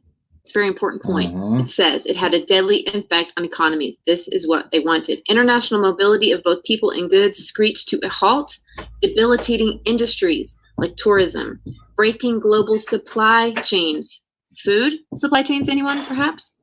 Even locally, normally bustling shops and office buildings sat empty for months, devoid of both employees and customers. So this is kind of repeating what I Even went in developed countries, over. Containment was a challenge, right? That's how they want to portray it But, in the media. They also control. thought it was However, important. a few countries did far better. China, in particular, Get another Chinese take on government it, quit another imposition perspective. and enforcement of mandatory quarantine for all citizens, as well as its instant and near hermetic sealing off of all borders, saved millions of lives. They say, stopping the spread of the virus far earlier than in other countries. It says China's government was not the only one that took extreme measures to protect its citizens from risk and exposure. During the pandemic, national leaders around the world flexed their authority and imposed airtight rules and restrictions, from the mandatory wearing of face masks to body temperature checks at the entries to communal spaces like train stations and supermarkets. Are we seeing this? Yeah. See, this is wonderful. This is another. I love when the creator has me do something that I question and then shows me why. And so this is why. So this is stuff that I didn't even touch on, stuff that I had actually left out. I have in another set of notes that I actually spoke to my wife about this morning, that this section that she's reading through now was a part that I didn't copy and paste into the finalized notes that I had for today.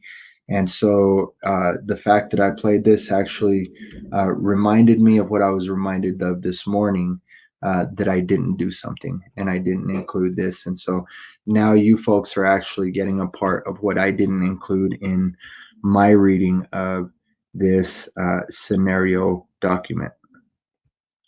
Absolutely. Even after the pandemic faded, y'all, listen to this.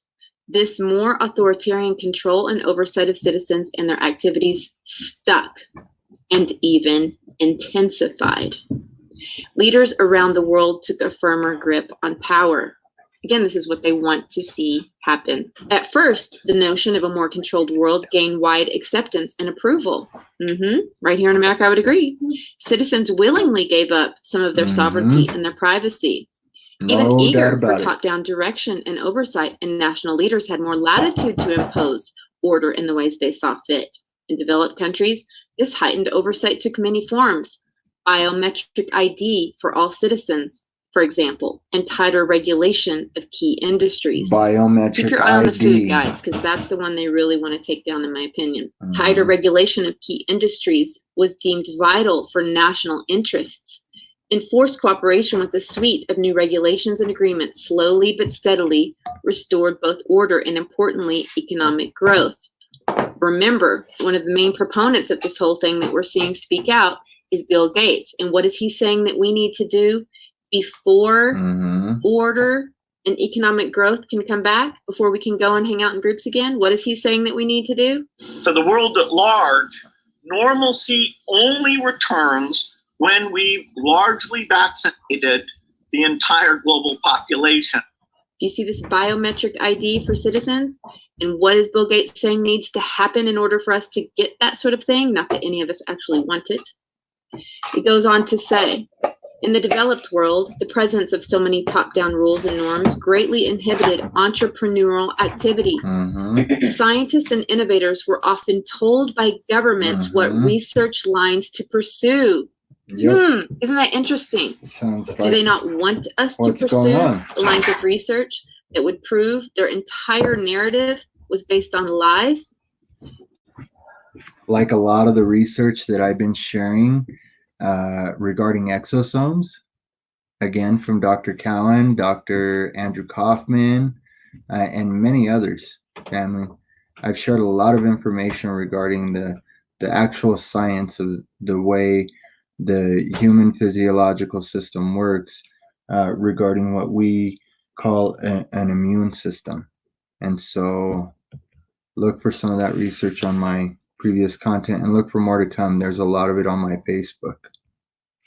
Research that would show the truth about this virus. They're going to tell us what we can research. Scientists, wake up, speak out. It goes on to say later on, people seem to be growing weary of so much top-down control and letting leaders and authorities make choices for them. Wherever national interests clash with individual interests, there was conflict. Sporadic pushback became increasingly organized and coordinated as disaffected youth and people who had seen their status and opportunities slip away, largely in developing countries, incited civil unrest. Even those who liked the stability earlier on began to grow uncomfortable and constrained by so many tight rules and by the strictness of national boundaries. The feeling lingered that sooner or later, something would inevitably upset the neat order that the world's governments had worked so hard to establish. Well, I believe that, in fact, this disorder that they are fully admitting is a part of the plan is what they will utilize to come in later and propose the ultimate order that they want to see. The citizen pushback is a part of this very title of this thing that they have created. They know this is going to happen, and they are going to use this to their complete and total advantage. Some of the headlines in lockstep, it talks about quarantine restricts in-person contact. It also says intercontinental trade hit by pathogen controls. We're already seeing this in the media where they're saying that they're going to have to do that as a result of saving us from the infection rates, right? The infection rates that dozens and dozens, if not hundreds of virologists and people who have done microbiology their entire life are saying this is not even possible. It doesn't matter as long as people believe that it's possible. In the bottom, it talks about the technology in lockstep, and this is what they really want to bring in as a result of this disorder again, that they are moving into that causing technocratic by destroying society. our very ability to take care of ourselves through our small business. Technology in lockstep says The scenarios point to the development of certain kinds of technologies. Technological innovation in lockstep is largely driven by government issues of national security, of health and safety. So you can be sure that when they ask you to take an SHOT, it will be absolutely your duty as a matter of national security and health and safety of everyone around you, just in the same reason that they have caused people to run around with masks for everyone else's safety. Otherwise, you're being a bad person and you need to be turned in by your neighbor, which is also what they are encouraging. Shaped by government's dual desire to control and monitor their citizens. It's all about control. Technology we might see. Scanners using advanced functional magnetic resonance imaging become the norm at airports and other public interests to, get this guys, detect abnormal behavior that might indicate antisocial intent. And so again, I did a 2-3 hour show on the patents that you can literally research yourself regarding this kind of technology that can read the wavelengths, the electromagnetic wavelengths and resonant frequency of your thoughts and your emotions. And it's put into a database collection system where it's run against algorithms, and it can literally determine your state of mind and if you might be a danger to somebody else or not. That's why I mentioned the Minority Report early on in the show, that, you know, I don't want to live in that kind of a society where computers are policing the thoughts and emotions of people. It's just ridiculous. Even more importantly than understanding, and isn't it interesting that this is like a tidal wave, a tidal wave that comes out of the heart of these zeros and ones that is a representative of technology itself. They make no bones about telling you exactly what they intend to do. While these ultimate plans and ability to use technology to extinguish the dissidents and control who is left seems incomprehensible to those of us listening to a God-given conscience. But the gift in this grand, bold chess move at the hands of the elite is that many more will begin to comprehend the depths of their evil, as well as the fact that a new world order really was their ultimate goal after all. A man named Walter Cronkite was the face of the perception-creating media for almost an entire generation in America, through the Vietnam War, through the murder of JFK, and through putting men on the moon. When he later received his gift of excellence from the World Federal Association, they said this: world government is the structure necessary for global justice. Good evening and congratulations, Walter, on receiving the World Federalist Association's Global Governance Award. For more than a generation in America, it wasn't the news until Walter Cronkite told us it was the news. Every night at 6 o'clock, we welcomed you into our living rooms and listened as you explained the complex events of the day. For decades, you told us the way it is. But tonight, we honor you for fighting for the way it could be. You, sir, have been a lifelong advocate of this principle, and it is appropriate, therefore, that we present you with this amethyst shield.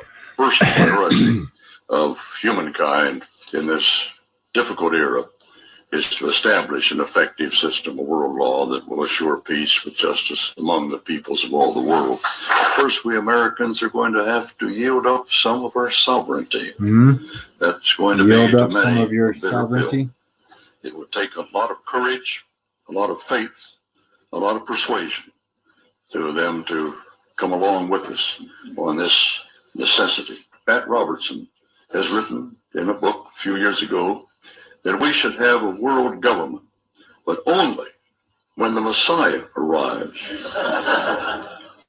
He wrote, any attempt to achieve world order before that time must be the work of the devil.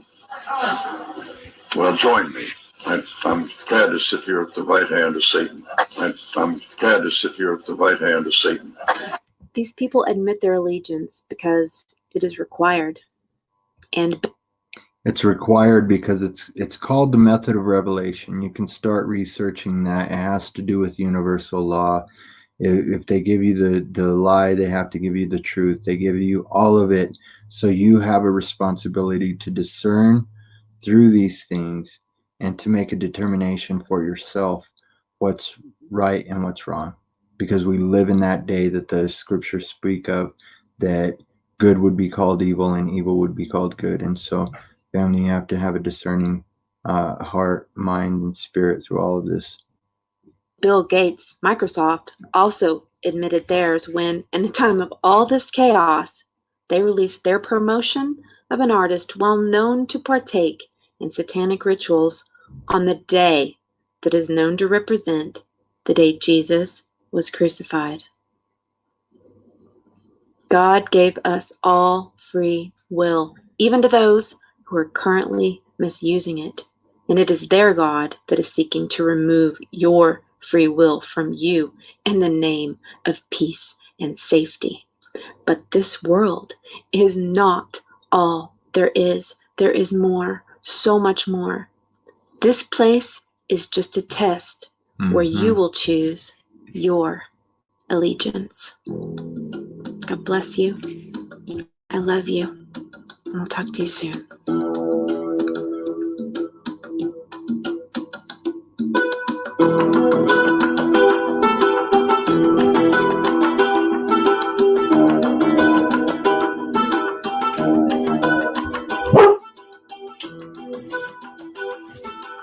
Sorry, guys.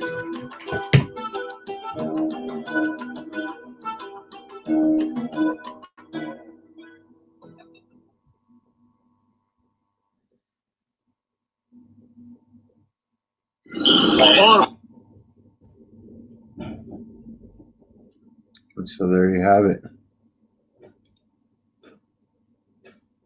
Hard pill to swallow for a lot of people, as Walter Cronkite said. But it's a pill that people need to swallow nonetheless. And so, family, I just would encourage you to not let any of these things move you into a place of hopelessness, anxiousness.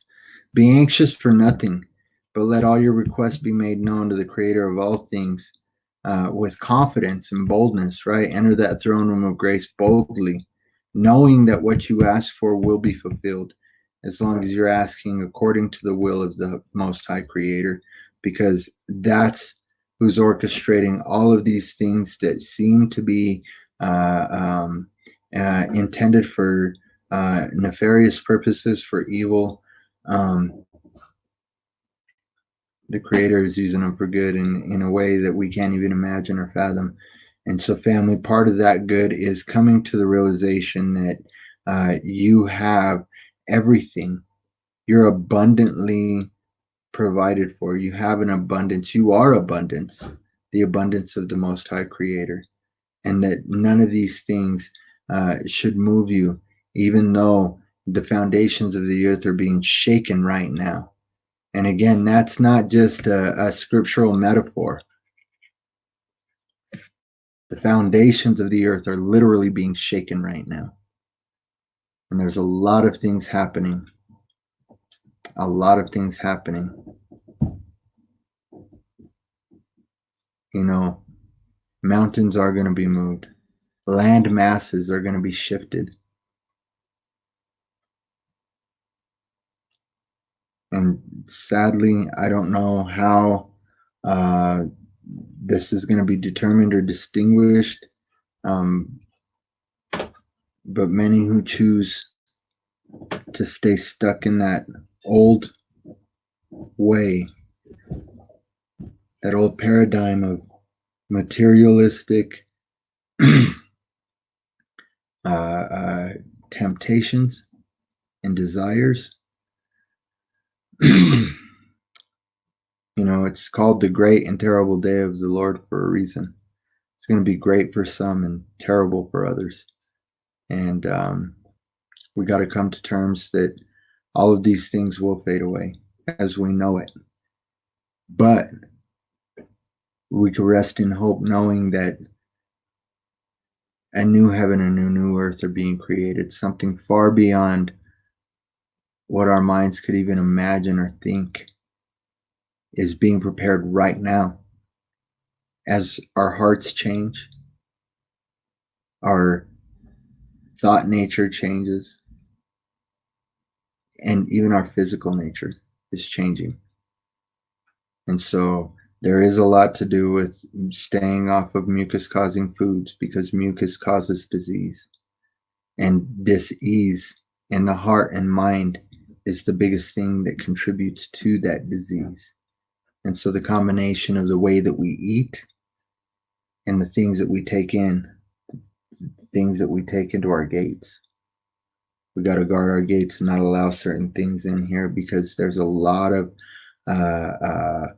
mind programming techniques that are used with symbolism. And I'll do a video on that, how it maps your neural synapses when you see certain shapes combined with certain sounds and frequencies, and it can unlock and lock up a lot of different things in you.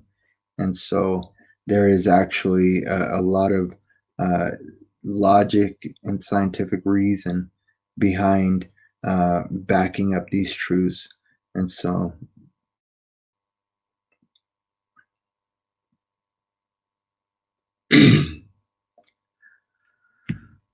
see. Sorry, I haven't been too good on staying on top of the chat with you guys. I do appreciate that you guys have been active with each other.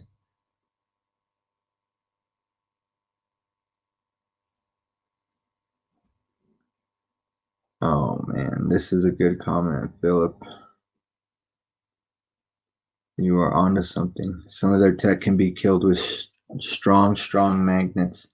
It's great to do a magnetizing body rubble with 100 kilogram magnets. It's only 5.5 centimeters by 5.5 centimeters by 3 centimeters. Quite dangerous though. So these magnets, and actually they are there. You can find that.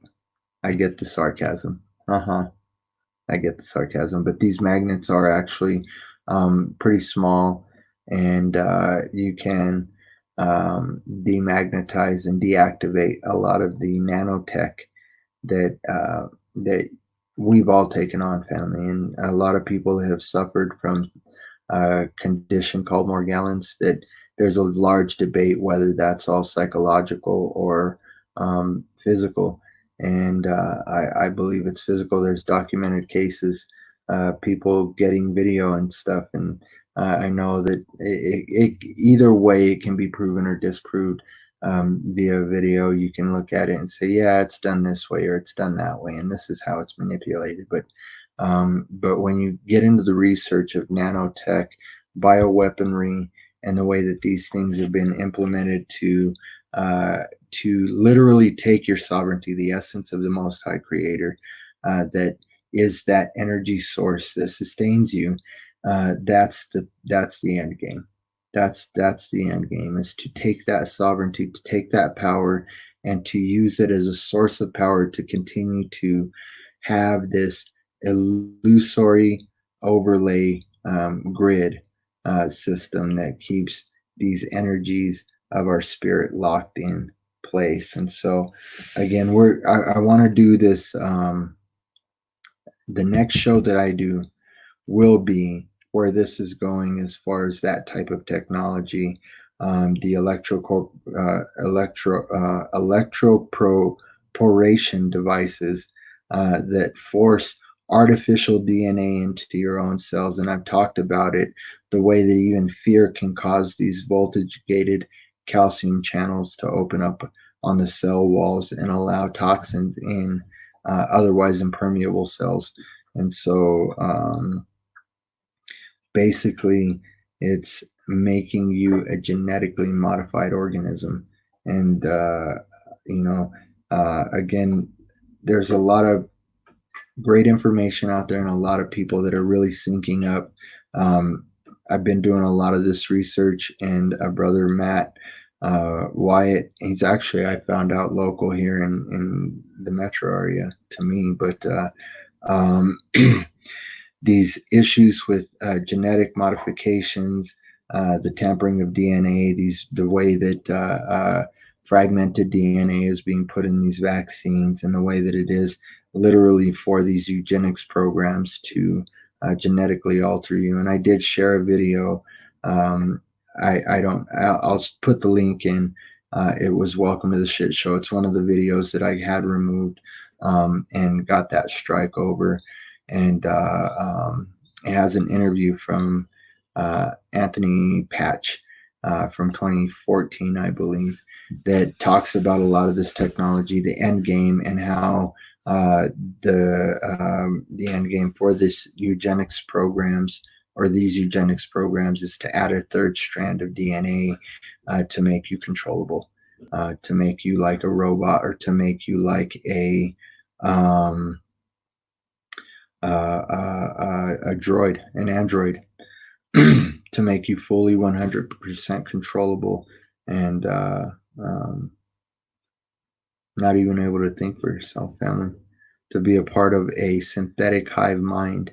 But we have the bio mind that we're connected to, and many of us are connected to and uploading a lot of the information that we need to get through this. And so together we get through this, family.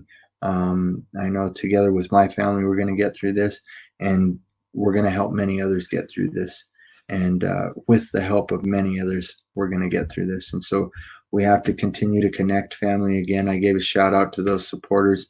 I love you, family. And I will be sending out individual emails to those of you who have contributed in that manner, especially on a consistent basis, to keep you updated what's going on with. I was speaking about considering a community, a close community, a small self-sustaining community, and I know definitely we're moving forward very soon in getting out of the city, getting the in-laws house sold, and getting out of here and getting our own piece of land, and moving forward with our plans to be self-sustaining. But I do believe that that the Creator has called us to do all of these things together, and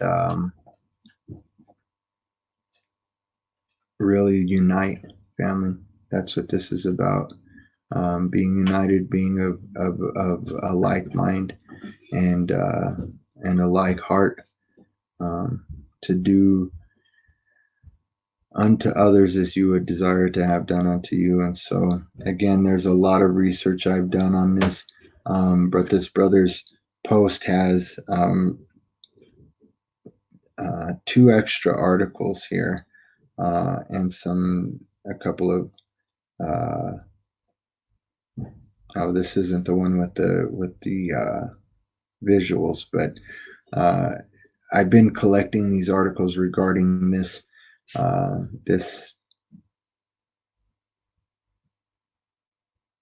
agenda to insert genetic code, a viral genetic code inside of a piece of synthetic DNA. And that's the whole purpose for the mandatory vaccines for people worldwide, is they want everybody to be injected with this synthetic DNA as a vaccine. And with this synthetic DNA, the cells act as a mini factory to produce harmless protein copies. And so there's a lot to be said about the way that various cell structures connect to your cell structures via proteins. That's the way that many of these things, including exosomes, produce these proteins. And a lot of these things the proteins produced attach these things to your own cell structures. And so they produce protein copies, right? And the immune system makes protective antibodies against them, primed if the real virus ever comes along. But after the skin deep injection, researchers must hold a device over the spot that gives a little electrical zap, and then the synthetic DNA which is large when it comes into penetrating the human cells. The pulse helps the vaccine more easily penetrate and get to work into those smaller portions of the cells, or those voltage gated calcium channels. And so again, I've got a lot of visuals saved up. I've got a lot of articles saved up regarding these things, and even how the Gates Foundation has given a grant for a COVID-19 vaccine delivery system, which is very similar, that involves that zapping of this genetic material in order for your cells to be able to receive it and absorb it, and even join with it. And so, family, I want you guys to know that the fact that this information is being put out there, the fact that people are waking up to the scam that's happening, not just on the surface, but a lot of people are waking up to these deeper truths, not just on the technological level, but on the spiritual level. And I think that's beautiful. I think that's wonderful, because that's where we find empowerment, and that's where we take back that authority and that sovereignty that's been taken away from us little by little, generation after generation. And we can become the sons and daughters of God, as Christ said we would be, and do those greater works than he did. That's really what our purpose is here, to become gods. To remember that we were gods, and that we will become gods. Again, look at what is it, John 14, Psalm 82. Let's look at Psalm 82, family. And even just remember, Christ said, does it not say in your scriptures that ye are gods, right? And so remember that, family. Remember that. You have that power, that sovereignty, and that authority of a child of the Most High. And don't let worry, don't let fear creep in with all of these things that are being exposed and revealed. That knowledge is power. And so when you come into the knowledge of these things, receive that power and stand on it and walk in it, and be wise in all that you do. Make sure that you live peaceably. As much as depends on you, live peaceably with all, and don't harm anybody in your attempts to make your voice heard. Don't hurt anybody, man. That's not our aim. We're not here to harm. We're here to tear down the structures that no longer serve the purposes that they were put up for. The purposes that were done away with when this power structure was usurped and this slave system was put in place. Let's take that power back and empower our brothers and sisters to know that we don't have to look for that from an outward deity. That source, that deity, is in us. It's not outwards.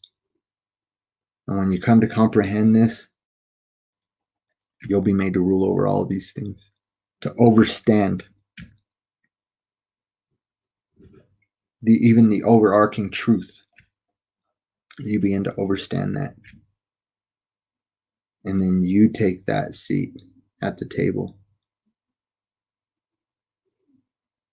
That seat by the Most High. And family, just rest assured that all that's meant for evil is being used for good. And that no weapon formed against us, not even any bioweapon, not even any genetic weapon, no weapon formed against you can prosper. None at all. And so take that, hold it here, and know that regardless of what continues on with these lockdowns, what escalates with the pushback, again, it was planned, expected, and planned. It was planned out this way, family. They were expecting the pushback. They were expecting the pushback.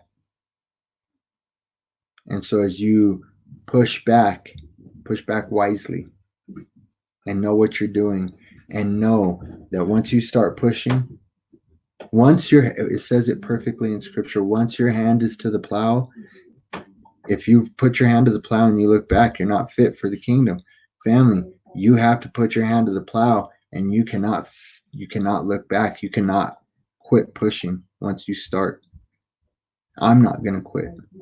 They can try and shut my YouTube down. I might actually voluntarily close my Facebook down because of some of the things that I've uncovered with how they're mining the data and what they're going to be using it for, regarding shaming people who have spoken out about this false pandemic.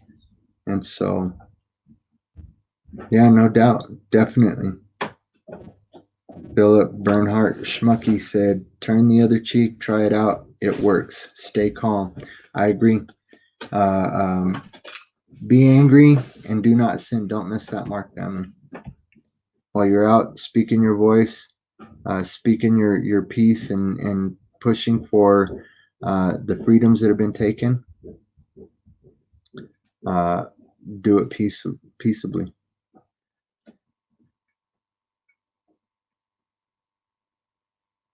I will catch you guys in the next day or two. Doubt I'll be doing another show tonight, but definitely tomorrow. Please, family, get the content out there. Please share this video. If you just jumped in, please go back and watch the entirety of the video. Even the things that when we get into the Dana Ashley video there towards the end, and you think it's all just going to be a repeat of what I said, there's a lot of critical things that I actually had in another subsection of notes that I didn't include that she touched on. And it's crucial to watch all the way through, and even go to her channel and you'll see the compilation of all of the